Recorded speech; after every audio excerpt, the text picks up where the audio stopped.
Zero అయిందా వాడలు జీరోతో మొదలెట్టు. అయ్యో మాడ restart restart చెయ్యరా.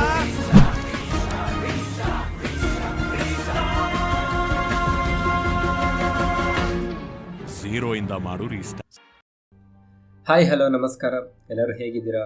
ಹೇಗೆ ಓದ್ಕೊತಿದ್ದೀರಾ? ಎಲ್ಲರೂ ಪ್ರತಿದಿನ 4 ಸಬ್ಜೆಕ್ಟ್ಸ್ ಓದ್ಕೊತಾ ಇದ್ದೀರಾ ಅಂತ ಅನ್ಕೊತಾ ಇದ್ದೀನಿ. 4 ಸಬ್ಜೆಕ್ಟ್ಸ್ ಅಂತ ಎಂದು ಕೇಳ್ತಾ ಇದ್ದೀನಿ ಅಂದರೆ ಇದು SSC related, SSC CGL related, ಅದಕ್ಕೋಸ್ಕರ. ಸೊ ನೀವು ಫಸ್ಟ್ ಟೈಮ್ ವ್ಯೂವರ್ಸ್ ಆಗಿದ್ದರೆ ನಿಮಗೆಲ್ಲ ಒಂದು ಜಸ್ಟ್ ರಿಕ್ವೆಸ್ಟು. ಯಾಕಂದರೆ ಫಸ್ಟ್ ಟೈಮ್ ವ್ಯೂವರ್ಸ್ ಆಗಿರೋದ್ರಿಂದ ನೀವು ಕೆಲವೊಬ್ಬರು ಎಷ್ಟು ವ್ಯೂಸ್ ಆಗಿದೆ ಅಂತ ನೋಡ್ಕೊಂಡು ಬಂದಿರ್ತೀರ. ಸೊ ಅಂಥವ್ರಿಗೆ ಏನಂತಂದರೆ ಜಸ್ಟ್ ಒಂದು 2 ಮಿನಿಟ್ಸ್ ಕಂಟೆಂಟ್ ನೋಡಿ, ನಿಮ್ಗೆ ಇಷ್ಟ ಆದರೆ ಅದಾದ ನಂತರ ಕಂಟಿನ್ಯೂ ಮಾಡಿ, ಇಷ್ಟ ಆಗಿಲ್ಲ ಅಂದರೆ ಬಿಟ್ಬಿಡಿ. ಯಾಕಂದರೆ ಕೆಲವೊಬ್ಬರು ಬೇಸ್ಡ್ ಆನ್ ವ್ಯೂಸ್ ಮೇಲೆ ಹೋಗ್ತಾರೆ. ನಾವು ಚಾನಲ್ 2024 ಸ್ಟಾರ್ಟ್ ಮಾಡಿರೋದ್ರಿಂದ ನಮಗೆ ವ್ಯೂಸ್ ತುಂಬ ಕಮ್ಮಿ ಇರುತ್ತೆ. ಅದಕ್ಕೋಸ್ಕರ ಫಸ್ಟ್ ಕಂಟೆಂಟ್ ನೋಡಿ, ಅದಾದಮೇಲೆ ನಿಮ್ಗೆ ಇಷ್ಟ ಇದ್ದರೆ ಕಂಟಿನ್ಯೂ ಮಾಡಿ. ಆ್ಯಂಡ್ ಒನ್ ಮೋರ್ ಥಿಂಗ್ ಏನಂತಂದರೆ, ನಿಮಗೆ ಈ ವಿಡಿಯೋ ನಂಬರಲ್ಲಾಗಲಿ ಏನಾದರೂ ಕನ್ಫ್ಯೂಷನ್ ಇದ್ದರೆ ನಮ್ಮ ಟೆಲಿಗ್ರಾಮ್ ಚಾನಲ್ ಇದೆ ರೀಸ್ಟಾರ್ಟ್ ಅಂತ ಹೇಳಿ. ಅದರಲ್ಲಿ ನಿಮಗೆ ಕಂಪ್ಲೀಟ್ ಇಂಡೆಕ್ಸ್ ಸಿಗುತ್ತೆ, ಅಂದರೆ ಯಾವ ವಿಡಿಯೋ ನಂಬರ್ಗೆ ಯಾವ ಟಾಪಿಕ್ ಅಂತ. ಸೊ ಅದ್ರ ಜೊತೆಗೆ ಪಕ್ಕದಲ್ಲಿ ಲಿಂಕ್ ಕೂಡ ಇರುತ್ತೆ. ಸೊ ನೀವು ಡೈರೆಕ್ಟಾಗಿ ಅಲ್ಲೇ ಹೋಗ್ಬಿಟ್ಟು ನೋಡ್ಕೊಬೋದು. ಎಲ್ಲ ವೀಡಿಯೋಸನ್ನು ನಿಮ್ಗೆ ಅಲ್ಲೇ ಸಿಗುತ್ತೆ. ವೀಕ್ಲಿ ವೈಸ್ ಇರುತ್ತೆ. ವೀಕ್ಲಿ ವೈಸ್ ಪೋರ್ಷನ್ಸು ಟಾಸ್ಕ್ ಥರ ಅದರಲ್ಲಿ ಹಾಕಿದ್ದೀವಿ, ನಾವು ಪೋಸ್ಟ್ ಮಾಡಿದ್ದೀವಿ. ಸೊ ಪ್ರಿಪೇರ್ ಆಗೋರಿಗೆ ಇದು ಒಳ್ಳೆ ಚಾನ್ಸು. ಅಲ್ಲಿ ನೋಡ್ಕೊಂಡು ನೀವು ಪ್ರಿಪೇರ್ ಆಗ್ಬೋದು. ಆ್ಯಂಡ್ ಇವಾಗ ಸ್ಟಾರ್ಟ್ ಮಾಡ್ತಿರೋರು ಯಾರಾದರೂ SSC CGLಗಾಗಲಿ ಬೇರೆ ಯಾವುದೇ ಗೌರ್ಮೆಂಟ್ ಎಕ್ಸಾಮ್ಸ್ಗಾಗಲಿ, ಅಂದರೆ ಆಬ್ಜೆಕ್ಟಿವ್ಸ್ ಕ್ವಶನ್ಸ್ ಬರೋ ಕಾಂಪಿಟೇಷನ್ ಎಕ್ಸಾಮ್ಸ್ಗೆ ಯಾರಾದರೂ ಪ್ರಿಪೇರ್ ಆಗ್ತಿದ್ರೆ ಅವ್ರಿಗೆಲ್ಲನೂ ಈ ವಿಡಿಯೋಸ್ ಯೂಸ್ಫುಲ್ ಆಗ್ತವೆ.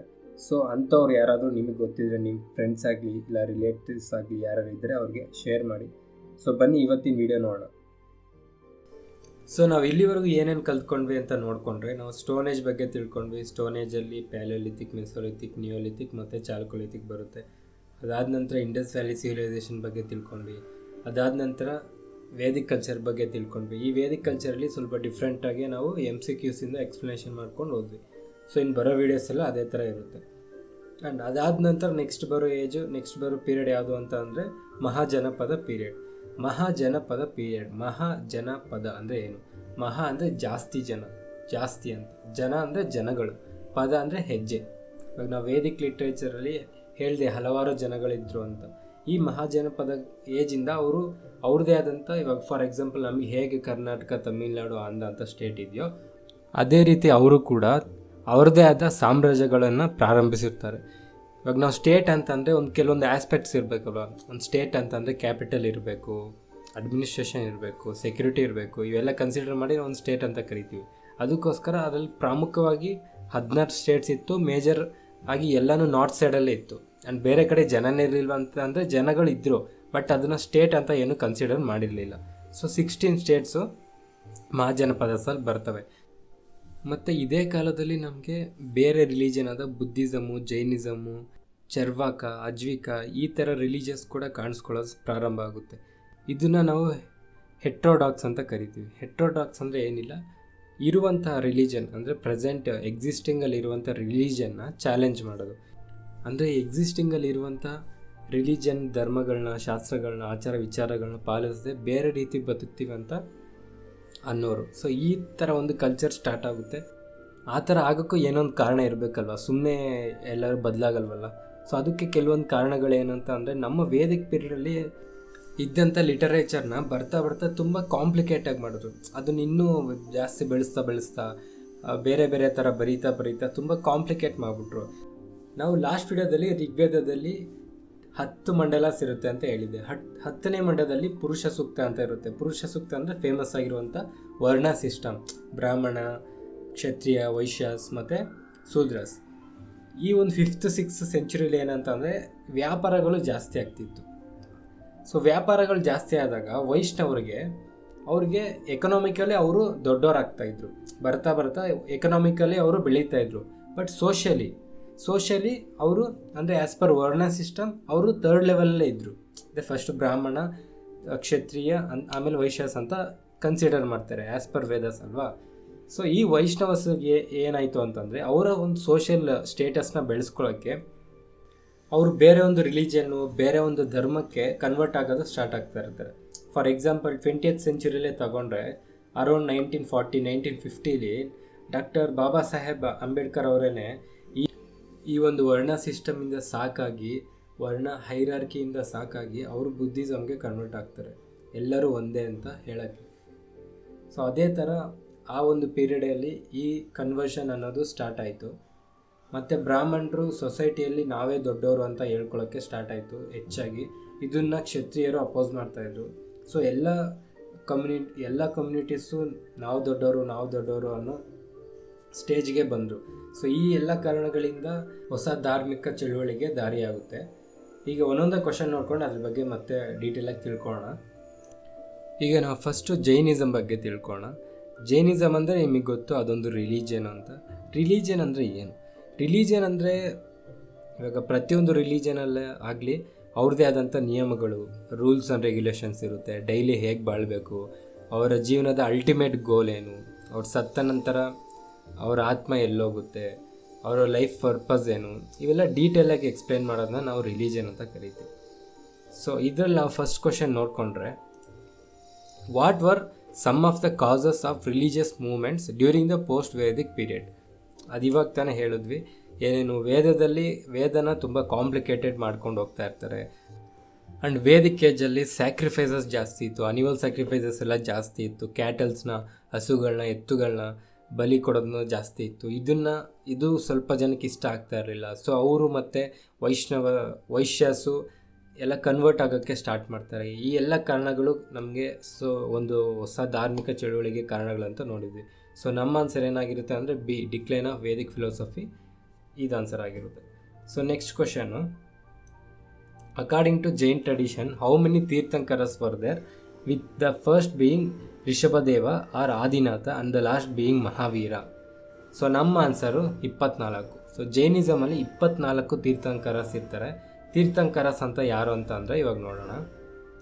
ತೀರ್ಥಂಕರಸ್ ಅಂತ ಯಾರನ್ನ ಕರೀತಾರೆ ಅಂತ ಅಂದರೆ ಅವರ ಧರ್ಮನ ಯಾರು ಬೋಧನೆ ಮಾಡ್ತಾರೋ ಅವ್ರನ್ನ ತೀರ್ಥಂಕರಸ್ ಅಂತ ಕರೀತಾರೆ.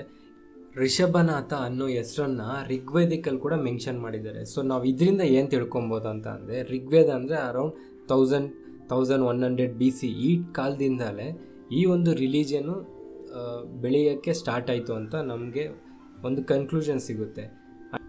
ಈ ಒಂದು 24 ತೀರ್ಥಂಕರಸ್ ಏನಿದ್ರು ಅವರಲ್ಲಿ ನಮಗೆ ಫಸ್ಟ್ನೇ ತೀರ್ಥಂಕರದಿಂದ 22ನೇ ತೀರ್ಥಂಕರವರೆಗೂ ಹೆಚ್ಚು ಮಾಹಿತಿ ಸಿಕ್ಕಿಲ್ಲ. ಅವ್ರ ಬಗ್ಗೆ ನಮಗೆ ಮಾಹಿತಿ ಸಿಕ್ಕಿಲ್ಲ. ನಮಗೆ ಮಾಹಿತಿ ಹೆಚ್ಚಾಗಿ ಸಿಕ್ಕಿರೋದು ಯಾರತ್ತ ಅಂದರೆ ಲಾಸ್ಟ್ 2 ತೀರ್ಥಂಕರಗಳ ಬಗ್ಗೆ ನಮಗೆ ಹೆಚ್ಚು ಮಾಹಿತಿ ಸಿಕ್ಕಿದೆ. ಸೊ ಮೊದಲನೇ ತೀರ್ಥಂಕರ ಯಾರು? ರಿಷಭನಾಥ್. ಸೊ ಅವ್ರನ್ನ ನಾವು ಫೌಂಡರ್ ಅಂತ ಆಗಿ ಕೂಡ ಕನ್ಸಿಡರ್ ಮಾಡ್ಕೊಬೋದು. ಆ್ಯಂಡ್ ಕೊನೆಯ ತೀರ್ಥಂಕರ ಯಾರು? ವರ್ಧಮಾನ್ ಮಹಾವೀರ್. ಸೊ ಅವರು ಫೇಮಸ್ ಆಗಿರುವಂತಹ ವರ್ಧಮಾನ್ ಮಹಾವೀರ್.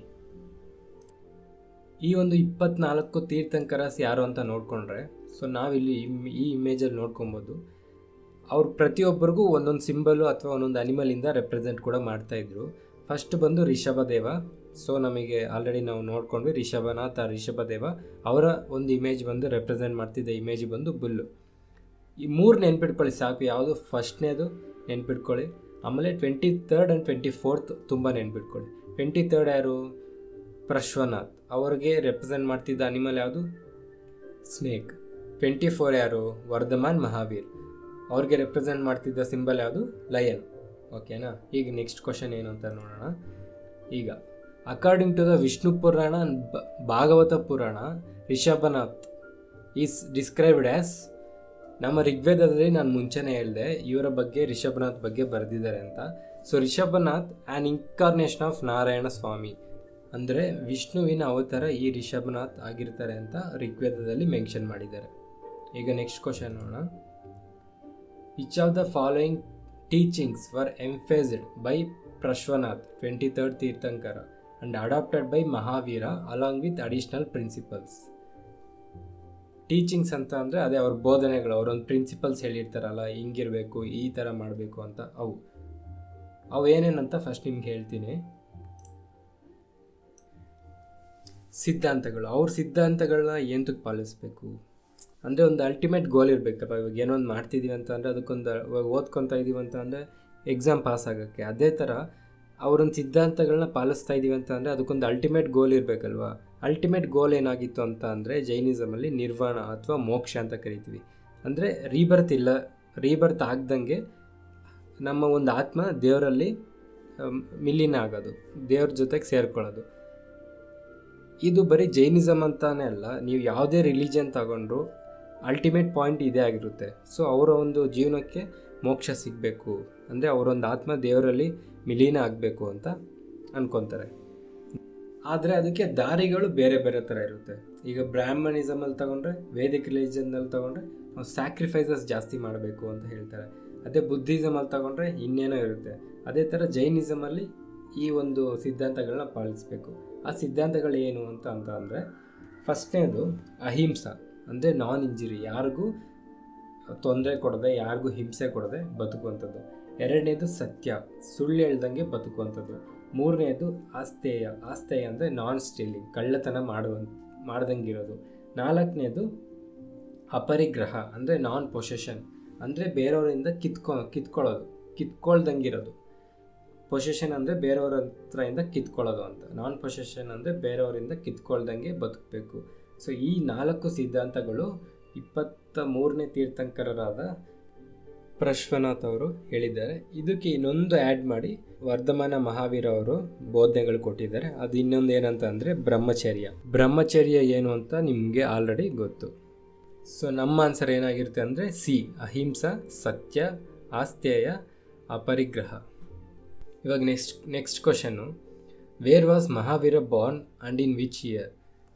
ವರ್ಧಮಾನ ಮಹಾವೀರ ಅವರು 540ನೇ BCಯಲ್ಲಿ ಕುಂದಗ್ರಾಮ ಅನ್ನೋ ಹಳ್ಳೀಲಿ ವೈಶಾಲಿ ಅನ್ನೋ ಊರ ಹತ್ರ ಜನಿಸಿರ್ತಾರೆ. ಅವರ ತಂದೆ ಹೆಸರು ಸಿದ್ಧಾರ್ಥ, ಅವರ ತಾಯಿ ಹೆಸರು ತ್ರಿಶಾಲ. ಈ ತ್ರಿಶಾಲ ಅವರ ಅಣ್ಣ ಹೆಸರು ಬಂದು ಚೇತಕ. ಈ ಚೇತಕೆಗೆ ಒಂದು ಮಗಳಿರ್ತಾಳೆ, ಅವಳ ಹೆಸರು ಬಂದು ಚೆಲ್ಲನ. ಈ ಚೆಲ್ಲನನ ಬಿಂಬಿಸಾರ ಮದುವೆ ಆಗಿರ್ತಾರೆ. ಬಿಂಬಿಸಾರ ಯಾರು ಅಂತ ನಾನು ಹೇಳ್ತೀನಿ, ಮಹಾಜನಪದ ಟೈಮಲ್ಲಿ ಬರುತ್ತೆ. ಸೊ ಬಿಂಬಿಸಾರ ಅನ್ನೋ ಹೆಸರನ್ನ ನೆನಪಿಟ್ಕೊಂಡಿರಿ. ಮಹಾವೀರ ಅವರು ಹುಟ್ಟಿದಾಗ ಯಾವ ಕ್ಯಾಸ್ಟಲ್ಲಿ ಹುಟ್ಟಿರ್ತಾರೆ ಗೊತ್ತಾ? ಕ್ಷತ್ರಿಯ. ಸೊ ಅವ್ರು ಹುಟ್ಟಿದಾಗ ಕ್ಷತ್ರಿಯರಾಗಿರ್ತಾರೆ. ಮಹಾವೀರ ಅವರು 30ನೇ ವಯಸ್ಸಿನಲ್ಲಿ ಅವ್ರ ತಂದೆ ತೀರೋಯ್ತಾರೆ. ಅದಾದಮೇಲೆ ಅವರು ಜೀವನದಲ್ಲಿ ಏನು ಪರ್ಪಸ್ ಅಂತ ತಿಳ್ಕೊಳ್ಳೋಕ್ಕೆ ಹೋಗ್ತಾ ಅದಾದಮೇಲೆ ಅವರು ಜೈನಿಸಮ್ಗೆ ಕನ್ವರ್ಟ್ ಆಗ್ತಾರೆ. ಆ್ಯಂಡ್ ಅವರ 42ನೇ ವರ್ಷದಲ್ಲಿ ಅವ್ರಿಗೆ ಜ್ಞಾನೋದಯ ಆಗುತ್ತೆ. ಅದು ಮತ್ತೆ ತಿಳ್ಕೊಳ್ಳೋ ಮುಂದೆ. ಸೊ ಇದಕ್ಕೆ ನಮ್ಮ answer B, Kundagrama near Vaishali, 540 BC. Next question, who was Mahavira's wife and who became his first disciple? ಮಹಾವೀರರು ಯಶೋಧ ಅನ್ನೋರ ಜೊತೆಗೆ ಮದುವೆ ಆಗ್ತಾರೆ. ಅವರಿಬ್ಬರಿಗೆ ಅನೋಘ್ನ ಪ್ರಿಯದರ್ಶಿನಿ ಅನ್ನೋ ಮಗಳು ಹುಡ್ತಾಳೆ. ಅಂದರೆ ಅವರ ಮಗಳ ಹೆಸರು ಅನೋಘ್ನ ಪ್ರಿಯದರ್ಶಿನಿ. ಆ ಅನೋಘ್ನ ಪ್ರಿಯದರ್ಶಿನಿನ ಜಮಾಲಿ ಅನ್ನೋರು ಮದುವೆ ಆಯ್ತಾರೆ. ಅಂದರೆ ಮಹಾವೀರ ಅವ್ರ ಮಗಳನ್ನ ಜಮಾಲಿ ಅವರು ಮದುವೆ ಆಯ್ತಾರೆ. ಅದೇ ಜಮಾಲಿ ಈ ಮಹಾವೀರ ಅವ್ರಿಗೆ ಡಿಸೈಪಲ್ ಆಯ್ತಾನೆ, ಅಂದರೆ ಅವ್ರ ಶಿಷ್ಯ ಆಯ್ತಾನೆ. ಸೊ ನಮ್ಮ ಆನ್ಸರ್ ಏನಾಗಿರುತ್ತೆ ಅಂತ ಅಂದರೆ ಆನ್ಸರ್ ಬಂದು ಡಿ, ಅನೋಘ್ನ Priyadarshini Jamali. Next question, where did Mahavira attain kaivalya ಅಂದರೆ ಸುಪ್ರೀಂ ನಾಲೆಡ್ಜ್ ಅಂದರೆ ಜ್ಞಾನೋದಯ? ನಾನು ಅವಾಗಲೇ ಹೇಳಿದ್ನಲ್ಲ, ಅಟ್ ದಿ ಏಜ್ ಆಫ್ 42, ಅವ್ರಿಗೆ 42ನೇ ವರ್ಷಗಳಿದ್ದಾಗ ಸಾಲು ಮರದ ಕೆಳಗಡೆ ಕೂತ್ಕೊಂಡು ಜ್ಞಾನ ಮಾಡಬೇಕಾದ್ರೆ ಅವ್ರಿಗೆ ಕೈವಲ್ಯ ಸಿಕ್ತು, ಅಂದರೆ ಜ್ಞಾನೋದಯ ಹೊಂದಿದ್ರು. ಅದು ಯಾವ ನದಿ ಪಕ್ಕ ಇತ್ತು ಅಂತ ಅಂದರೆ ರಿಜುಪಾಲಿಕಾ. ಇದನ್ನ ಹೆಸರು ಇಟ್ಕೊಳ್ಳಿ, Rijupalika. Next question, what was the name of Mahavira's followers who survived after his death? Mahavira ಅವ್ರಿಗೆ 11 ಜನ ಫಾಲೋವರ್ಸ್ ಇರ್ತಾರೆ. ಅವ್ರನ್ನ ಜ್ಞಾನಧಾರಸ್ ಅಂತ ಕೂಡ ಕರೀತಾರೆ. ಅಂದರೆ 11 ಜನ ಶಿಷ್ಯಂದಿರಿರ್ತಾರೆ, ಅವ್ರನ್ನ ಜ್ಞಾನಧಾರಸ್ ಅಂತ ಕೂಡ ಕರೀತಾರೆ. ಆ್ಯಂಡ್ ಇವರಿಗೆ ಮೊದಲನೇದಾಗಿ ಬೋಧನೆ ಕೊಟ್ಟಿದ್ದು ಎಲ್ಲಿ ಅಂತ ಅಂದರೆ ಪಾವ ಅನ್ನೋ ಜಾಗದಲ್ಲಿ ಮಹಾವೀರ ಅವರು ಮೊದಲನೇ ಬಾರಿ ಈ 11 ಜನಕ್ಕೆ ಬೋಧನೆ ಮಾಡ್ತಾರೆ. ಮಹಾವೀರ ಅವರು ಅವರ 72ನೇ ವಯಸ್ಸಿನಲ್ಲಿ ಅಂದರೆ 468 BCಲಿ ಪಾವಾಪುರಿ ಅನ್ನೋ ಜಾಗದಲ್ಲಿ ಅವರ ಪ್ರಾಣ ಬಿಡ್ತಾರೆ. ಅಂದರೆ ಥ್ರೂ ಸ್ಟಾರ್ವೇಷನ್ ಅಂತ ಅಂದರೆ ತಿನ್ನೋ ಆಹಾರ, ಕುಡಿಯೋ ನೀರನ್ನ ದಿನ ಕಮ್ಮಿ ತಗೊತ ವಾಲಂಟ್ರಿಯಾಗಿ ಅವರು ಪ್ರಾಣ ಬಿಡೋವರೆಗೂ ಆ ಥರ ಮಾಡೋದು. ಅದನ್ನು ಸ್ಟಾರ್ವೇಷನ್ ಅಂತ ಕರಿತೀವಿ. ಸೊ ನಮ್ಮ ಆನ್ಸರ್ ಇಲ್ಲಿ ಸುಧರ್ಮ ಆಗಿರ್ತದೆ. ಸುಧರ್ಮ ಅನ್ನೋ ಅವರ ಶಿಷ್ಯ ಇವರ ಸತ್ತ ನಂತರ ಅವರಿನ್ನು ಆ ಬೋಧನೆಗಳನ್ನ ಕಂಟಿನ್ಯೂ ಮಾಡ್ತಾ ಇರ್ತಾರೆ. ಸೊ ಇಲ್ಲಿವರೆಗೂ ನಾವು ಮಹಾವೀರ ಅವರ ಲೈಫ್ ಹೇಗಿತ್ತು ಅದ್ರ ಬಗ್ಗೆ ತಿಳ್ಕೊಂಡ್ವಿ, ಅದ್ರ ಬಗ್ಗೆ ಕ್ವಶನ್ಸು ನೋಡ್ಕೊಂಡ್ವಿ. ಈಗ ಜೈನಿಸಮಲ್ಲಿ ಫಾಲೋ ಮಾಡ್ತಿದ್ದಂಥ ಸಿದ್ಧಾಂತಗಳೇನು ಅದ್ರ ಬಗ್ಗೆ ತಿಳ್ಕೊಳ್ಳೋಣ. ಇವಾಗ ನೆಕ್ಸ್ಟ್ ಕ್ವಶನ್ ನೋಡಿದ್ರೆ, what are the 3 gems of Jainism also known as Triratna ಅಂತ ಯಾವುದನ್ನು ಕರೀತಾರೆ ಜೈನಿಸಮಲ್ಲಿ ಅಂತ ಅಂದರೆ, ಮೊದಲನೇದು ರೈಟ್ ಫೇತ್, ಎರಡನೇದು ರೈಟ್ ನಾಲೆಡ್ಜ್, ಮೂರನೇದು ರೈಟ್ ಆ್ಯಕ್ಷನ್. ಅಂದರೆ ಏನಿಲ್ಲ, ಇವಾಗ ಜೈನಿಸಮಲ್ಲಿ ಅಲ್ಟಿಮೇಟ್ ಗೋಲ್ ಏನಾಗಿತ್ತು ಅವ್ರದ್ದು? ಮೋಕ್ಷ, ಅಂದರೆ ನಿರ್ವಾಣ ಸಿಗಬೇಕಿತ್ತು. ಸೊ ಅದಕ್ಕೆ ಅವ್ರು ಏನೇನು ಮಾಡಬೇಕು ಅಂತಂದರೆ, ಫಸ್ಟು ರೈಟ್ ಫೇತು, ನಂಬಿಕೆ ಇರಬೇಕು. ಎರಡನೇದು ರೈಟ್ ನಾಲೆಡ್ಜು, ಕರೆಕ್ಟ್ ಅಂದರೆ ಸರಿಯಾದ ಜ್ಞಾನ ಇರಬೇಕು. ಮೂರನೇದೇನು ರೈಟ್ ಆ್ಯಕ್ಷನ್, ಸರಿಯಾದ ಕ್ರಮ. ಅದಕ್ಕೆ ಏನು ಕ್ರಮ ತಗೊಂಡ್ರೆ ನಾವು ಮೋಕ್ಷ ಅಟೆಂಡ್ ಮಾಡ್ಬೋದು. ಫಾರ್ ಎಕ್ಸಾಂಪಲ್, ಇವಾಗ ನಾವೇ ಅಂದ್ಕೊಳ್ಳಿ, ಇವಾಗ ನಾವು ಎಕ್ಸಾಮ್ಗೆಲ್ಲ ಪ್ರಿಪೇರ್ ಆಗ್ತಾ ಇದ್ದೀವಿ. ಇವಾಗ ನಮಗೆ ನಮಗೆ ಅಲ್ಟಿಮೇಟ್ ಗೋಲ್ ಏನು? ಎಕ್ಸಾಮ್ ಪಾಸ್ ಆಗಬೇಕು. ಅದಕ್ಕೆ ಫಸ್ಟ್ ಏನಿರಬೇಕು? ನಮಗೆ ನಂಬಿಕೆ ಇರಬೇಕು. ಅಂದರೆ ನಾನು ಈ ಎಕ್ಸಾಮ್ನ ನಾನು ಪ್ರಿಪೇರ್ ಆಗ್ತೀನಿ, ನಾನು ಚೆನ್ನಾಗಿ ಎಕ್ಸಾಮ್ಗೆ ಪ್ರಿಪೇರ್ ಆಗಿ ನಾನು ಪಾಸ್ ಆಗ್ತೀನಿ ಅನ್ನೋ ನಂಬಿಕೆ ಇರಬೇಕು ಫಸ್ಟು. ಎರಡನೇದೇನು? ರೈಟ್ ನಾಲೆಡ್ಜ್, ಏನು ಓದಬೇಕು, ಎಷ್ಟು ಓದಬೇಕು, ಇವೆಲ್ಲ ತಿಳ್ಕೊಂಡಿರಬೇಕು. ಮೂರನೇದು ಆ್ಯಕ್ಷನ್, ಶೆಡ್ಯೂಲ್ ಏನು, ಟೈಮ್ ಟೇಬಲ್ ಏನು, ಹೇಗೆ ಕಲ್ತ್ಕೊಂಡ್ರೆ ನಾನು ಪಾಸ್ ಆಗ್ಬೋದು ಅಂತ ತಿಳಿದಿರಬೇಕು. ಅದೇ ಥರ ಅವರ ಒಂದು ಜೈನಿಸಮಲ್ಲಿ ಮೋಕ್ಷನ ಅಟೆಂಡ್ ಆಗೋಕ್ಕೆ ಈ ಒಂದು 3 ದಾರಿಗಳು ಯಾವುವು? ನಂಬಿಕೆ, ಜ್ಞಾನ ಮತ್ತು ಕ್ರಮಗಳಲ್ಲಿ 5 ಇದ್ದು. ಏನು ಅಂತಂದರೆ 5 ಪ್ರತಿಜ್ಞೆಗಳು ಆವಾಗಲೇ ನಾನು ನಿಮಗೆ ಹೇಳಿದ್ದೆ. ಯಾವುದ್ಯಾವುದು? ಅಹಿಂಸಾ, ಸತ್ಯ, ಆಸ್ತೇಯ, ಅಪರಿಗ್ರಹ, 5ನೇದು ಬ್ರಹ್ಮಚರ್ಯ. ಇದು ಬೋಧನೆ ಮಾಡಿದವರು ಯಾರು? ಮಹಾವೀರ. ಈ 5 ಪ್ರತಿಜ್ಞೆಗಳನ್ನು ಪಂಚ ಮಹಾವರತಾಸ್ ಅಂತ ಕೂಡ ಕರಿತೀವಿ. 5 vows ಆಫ್ ಜೈನಿಸಮ್, ನೆನ್ಪಿಟ್ಕೊಳ್ಳಿ. ಸೊ ನಮ್ಮ ಆನ್ಸರ್ ಏನಾಗಿರುತ್ತೆ ಇಲ್ಲಿ? A, right faith, right knowledge, right action, ನಂಬಿಕೆ, ಜ್ಞಾನ ಮತ್ತು ಕ್ರಮ. Next, what is Syadvada, also known as Anekantavada in Jainism? Mahavira ಅವರು ಹೇಳಿದಂಥ 5ನೇ ಬೋಧನೆ ಬ್ರಹ್ಮಚಾರ್ಯ ಜೊತೆಗೆ ಇನ್ನೊಂದು 2 ಥಿಯರಿ ಹೇಳಿದ್ದಾರೆ. ಆ ಥಿಯರಿ ಏನಂತ ಅಂದರೆ ಅನೇಕಂತವದ. ಇದಕ್ಕೆ ಬೆಸ್ಟ್ ಎಕ್ಸಾಂಪಲ್ ಏನಂತ ಅಂದರೆ, ನಾವು ವಾಟ್ಸಪ್ಪಲ್ಲೋ ಫೇಸ್ಬುಕ್ಕಲ್ಲೋ ಎಲ್ಲೋ ಒಂದು ಕಡೆ ಆ ಒಂದು 9 ಮತ್ತು 6 ಇರೋ ಇಮೇಜ್ ನೋಡಿರ್ತೀರ. ಒಂದು ಕಡೆಯಿಂದ ನೋಡಿದ್ರೆ 9 ಥರ ಕಾಣಿಸುತ್ತೆ, ಸೊ ಇನ್ನೊಂದು ಕಡೆಯಿಂದ ನೋಡಿದ್ರೆ 6 ಅಂತ ಕಾಣಿಸುತ್ತೆ ಅಂತ. ಸೊ ಸೇಮ್ ಥಿಯರಿ, ಅಂದರೆ ನಾವು ನೋಡ್ತಿರೋದು ನಾವು ನೋಡಿದ್ದೇ ನಿಜ ಎಂದು ನಾವು ಪರಿಗಣಿಸಲಿಕ್ಕೆ ಆಗಲ್ಲ. ಅದು ನಿಜನೂ ಆಗಿರ್ಬೋದು, ಸುಳ್ಳು ಆಗಿರ್ಬೋದು. ಇವಾಗ ಫಾರ್ ಎಕ್ಸಾಂಪಲ್ ಕೊಲೆ ಆಗಿರುತ್ತೆ ಅಂದ್ಕೊಳ್ಳಿ. ಕೊಲೆನ ಒಬ್ಬೊಬ್ಬರು ಒಂದೊಂದು ಕೋಣದಿಂದ ನೋಡ್ತಾರೆ. ಇವಾಗ ನನಗೆ ಅನಿಸಿರೋದು ನಿಮಗೆ ಅನಿಸಿರಲ್ಲ, ನಿಮಗೆ ಅನಿಸಿರೋದು ನನಗೆ ಅನಿಸಿರಲ್ಲ. ಅದನ್ನು ನನಗನ್ಸಿದ್ದೇ ನಾನು ನಿಜ ಅಂತ ನಾನು ಅನ್ಕೊಬಾರ್ದು, ನಿಮಗನ್ಸಿದ್ದೇ ನಿಜ ಅಂತ ನೀವು ಅನ್ಕೊಬಾರ್ದು. ಒಂದು ವಿಷಯನ 7 ರೀತಿ ಪ್ರಿಡಿಕ್ಷನ್ ಮಾಡ್ಬೋದು ಅಂತ ನಮಗೆ ಈ ಸಯದ್ವನದಲ್ಲಿ ಹೇಳ್ತಾರೆ ಮಹಾವೀರ ಅವರು. ಅದನ್ನು ಸಪ್ತಭಂಗಿ ನಯವಾದ ಅಂತ ಕೂಡ ಕರೀತಾರೆ. ಸೊ ಅನೇಕವಂತವಾದ ಅಂತ ಅಂದರೆ ಮಲ್ಟಿಪಲ್ ಪರ್ಸ್ಪೆಕ್ಟಿವ್, ಒಂದೇ ವಿಷಯನ ಡಿಫ್ರೆಂಟಾಗಿ ನೋಡ್ಬೋದು. ಆ್ಯಂಡ್ ಸಯದ್ವದ ಅಂತ ಅಂದರೆ ನೋ ಪಾಯಿಂಟ್ ಈಸ್ ಟ್ರೂ, ಅಂದರೆ ನಾನು ಅಂದ್ಕೊಂಡಿದ್ದು ಸರಿ ಇರಲ್ಲ, ನೀವು ಅಂದ್ಕೊಂಡಿರೋದು ಸರಿ ಇರಲ್ಲ, ನೋ ಪಾಯಿಂಟ್ ಈಸ್ ಫಾಲ್ಸ್, ಆ ಥರ. ಸೊ ನಮ್ಮ ಆನ್ಸರ್ ಬಂದು ಇದಕ್ಕೆ the theory of may be or perhaps, ಆಗಿರ್ಬೋದು, ಆಗಿಲ್ಲದೇನೆ ಇರ್ಬೋದು, ಇದಿಲ್ಲ ಈ ಥರ ಆಗಿರ್ಬೋದು. Emphasising the reality of all judgements, ಇದು ನಮ್ಮ ಆನ್ಸರ್ ಆಗಿರುತ್ತೆ. Next question, which type of Prakrit is the sacred literature of the Shvetambaras written? ಅಂದರೆ ನಾವು ಇಲ್ಲಿವರೆಗೂ ಮಹಾವೀರ ಅವ್ರ ಲೈಫು ಮತ್ತು ಅವರ ಒಂದು ಬೋಧನೆಗಳನ್ನ ನೋಡ್ಕೊಂಡ್ವಿ. ಇವಾಗ ನಾವು ಅವರ ಲಿಟರೇಚರ್ ಕ್ವಶನ್ಸ್ಗೆ ಬಂದಿದ್ದೀವಿ, ಓಕೆನಾ? What type of Prakrit is the sacred literature of the Shvetambaras written? ಜೈನಿಸಮಲ್ಲಿ ಬಳಸ್ತಿದ್ದಂಥ ಭಾಷೆ ಪ್ರಾಕೃತ್, ಮತ್ತು ಬುದ್ಧಿಸಮಲ್ಲಿ ಬಳಸ್ತಿದ್ದಂಥ ಭಾಷೆ ಪಾಲಿ. ಈ ಪ್ರಾಕೃತ್ ಆ್ಯಂಡ್ ಪಾಲಿ ಅನ್ನೋದು ನಮ್ಮ ಲೋಕಲ್ ಲ್ಯಾಂಗ್ವೇಜಸ್ ಆಗಿರ್ತದೆ. ಆರ್ಯನ್ಸ್ ಅವರು ಮಾತಾಡ್ತಿದ್ದಂಥ ಭಾಷೆ ಸಂಸ್ಕೃತ್. ಸೊ ನಮಗೆ ಈ ಆಧಾರಗಳು ಗುಪ್ತ ಪೀರಿಯಡ್ ಕೂಡ ಸಿಕ್ಕಿದ್ದಾವೆ. ಅವ್ರು ಬರೆದಿರುವಂಥ ಇನ್ಸ್ಕ್ರಿಪ್ಷನ್ಸಲ್ಲಿ ದೊಡ್ಡ ಜನಾಂಗದವರು ಸಂಸ್ಕೃತ್ ಮಾತಾಡ್ತಿದ್ರು, ಚಿಕ್ಕವರು ಪಾಲಿ ಮತ್ತು ಪ್ರಾಕೃತ್ ಭಾಷೆಗಳನ್ನ ಮಾತಾಡ್ತಿದ್ರು. ಶ್ವೇತಾಂಬರಸ್ ಅಂತ ಇವಾಗ ನಮಗೆ ಋಗ್ವೇದದಲ್ಲಿ ಹೇಗಿತ್ತು ಬುಕ್ಸು, ಅದೇ ಥರ ಇವರಿಗೆ ಶ್ವೇತಾಂಬರಸ್ ಅನ್ನೋದು ಒಂದು ಬುಕ್ಕು. ಅದನ್ನು ಯಾವ ಭಾಷೆಯಲ್ಲಿ ಬರೆದಿದ್ದಾರೆ ಅಂತ ಅಂದರೆ ಅರ್ಧ ಮಗಧಿ ಪ್ರಾಕೃತ್ ಅನ್ನೋ ಭಾಷೆಯಲ್ಲಿ ಬರೆದಿದ್ದಾರೆ. ಆ್ಯಂಡ್ ಈ ಪ್ರಾಕೃತ್ನ ನಾವು 12 ಪಾರ್ಟ್ಸಾಗಿ ಕೂಡ ಡಿವೈಡ್ ಆಗಿ ಮಾಡ್ಬೋದು. ಅದರಲ್ಲಿ ಫಸ್ಟ್ ಒಂದು 12 ಅಂಗಾಸ್ ಅಂತ, ಸೆಕೆಂಡ್ ಒಂದು 12 ಉಪಂಗಾಸ್, ಮೂರನೇದು 10 ಪರಿಕರ್ಣಸ್, ನಾಲ್ಕನೇದು 6 ಛೇದ ಸೂತ್ರಾಸ್, ಐದನೇದು 4 ಮುಲ್ಲ ಸೂತ್ರಾಸ್, ಆರನೇದು 2 ಸೂತ್ರ ಗ್ರಂಥಸ್. ಇದರಲ್ಲೆಲ್ಲನೂ ಏನು ನೆನ್ಪಿಟ್ಕೊಳ್ಳೋದು ಬೇಕಾಗಿಲ್ಲ. ಮೊದಲನೇದು ಎರಡನೇದು ಅಂದರೆ 12 ಅಂಗಾಸ್ 12 ಉಪಂಗಾಸ್ ಒಂದು ನೆನ್ಪಿಟ್ಕೊಳ್ಳಿ ಸಾಕು. ಆ್ಯಂಡ್ ಈ 12 ಅಂಗಾಸಲ್ಲಿ 14 ಪರ್ವಾಸ್ ಬರುತ್ತೆ. ಈ 14 Purvas oldest text of Mahavira preachings, ಅಂದರೆ ಮಹಾವೀರ ಅವರು ಬೋಧನೆ ಮಾಡ್ತಿದ್ದ ಓಲ್ಡೆಸ್ಟು ಟೆಕ್ಸ್ಟ್ ಆಗಿರುತ್ತೆ. ಸೊ ನಮ್ಮ ಆನ್ಸರ್ ಇದಕ್ಕೆ ಯಾವುದು? ಅರ್ಧ ಮಗಧಿ ಪ್ರಾಕೃತ್.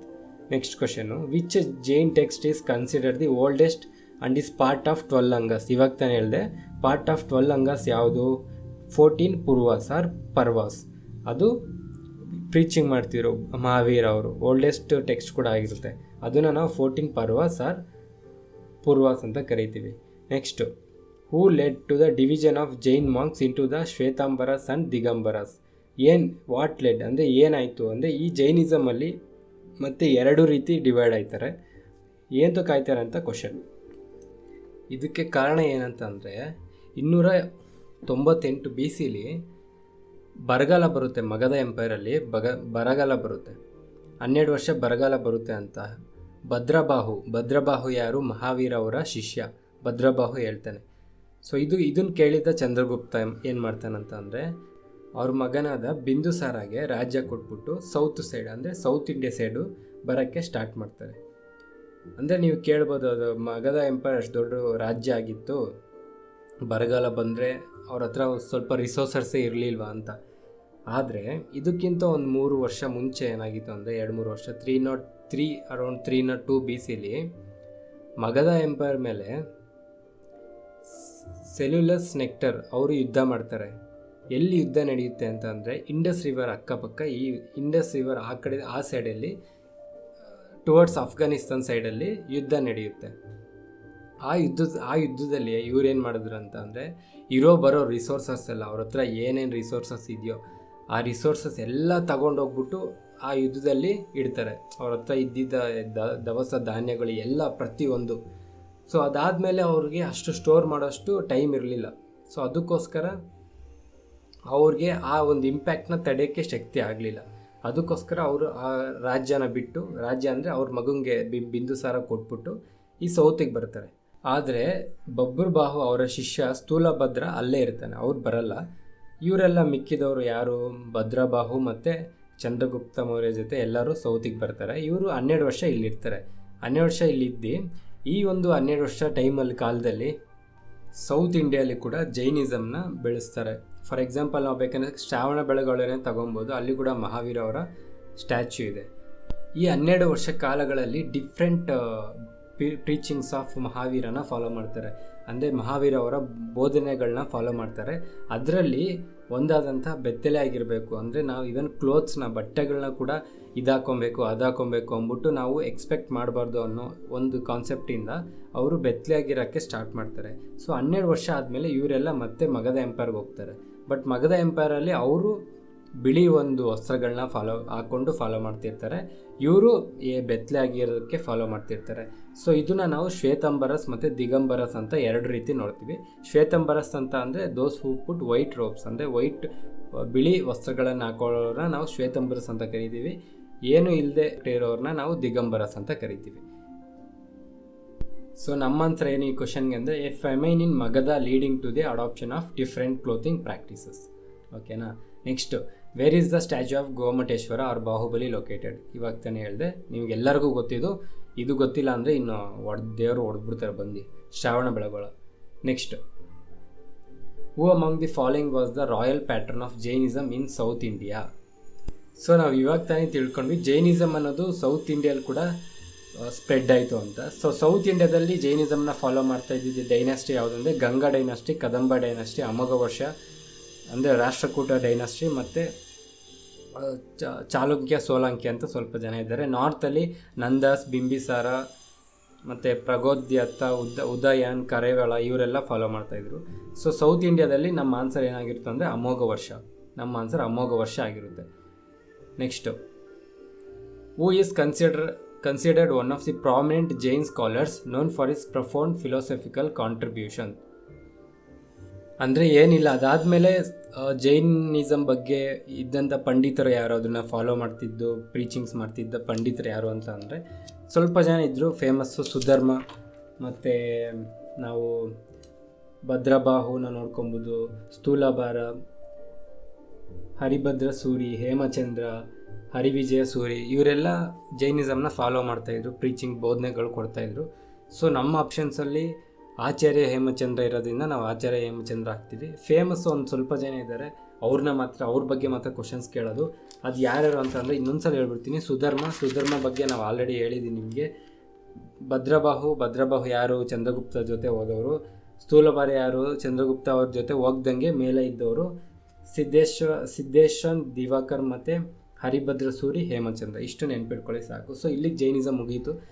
ಲೆಂತಿಯಾಗಿದೆ ವಿಡಿಯೋ ನನಗೆ ಗೊತ್ತು, ಬಟ್ ನಾನು ಇನ್ನೂ ಎಷ್ಟೊಂದಿದೆ ಹೇಳೋಕ್ಕೆ ಇವ್ರ ಬಗ್ಗೆ. ನಾನು ಆಲ್ರೆಡಿ ಕಂಪೇರ್ ಮಾಡಿ ಎಷ್ಟು ಹೇಳಬೇಕು ಅಷ್ಟು ಹೇಳ್ತಾ ಇದ್ದೀನಿ. ನಂಗೆ ಸ್ಟೋರೀಸ್ ಹೇಳೋದು ಇಷ್ಟ, ಅದಕ್ಕೋಸ್ಕರ ಹೇಳ್ತಾ ಇದ್ದೀನಿ. ಸ್ವಲ್ಪ ಅಡ್ಜಸ್ಟ್ ಮಾಡ್ಕೊಳ್ಳಿ, ಏನಾಗಲ್ಲ. ಸೊ ಇವಾಗ ನಾವು ಜೈನಿಸಮ್ ಬಗ್ಗೆ ನೋಡೋಣ. ನಂಗೆ ಟೈಮ್ ಇಲ್ಲದೆ ಇರೋದ್ರಿಂದ ಚಿಕ್ಕದಾಗಿ ಮಾಡ್ತಾಯಿದ್ದೀನಿ. ಟೈಮ್ ಇದ್ದರೆ ಇನ್ನೂ ಬ್ಯೂಟಿಫುಲ್ ಆಗಿ ತುಂಬ ಆ್ಯನಿಮೇಟೆಡಾಗಿ ಮಾಡ್ಬೋದಿತ್ತು.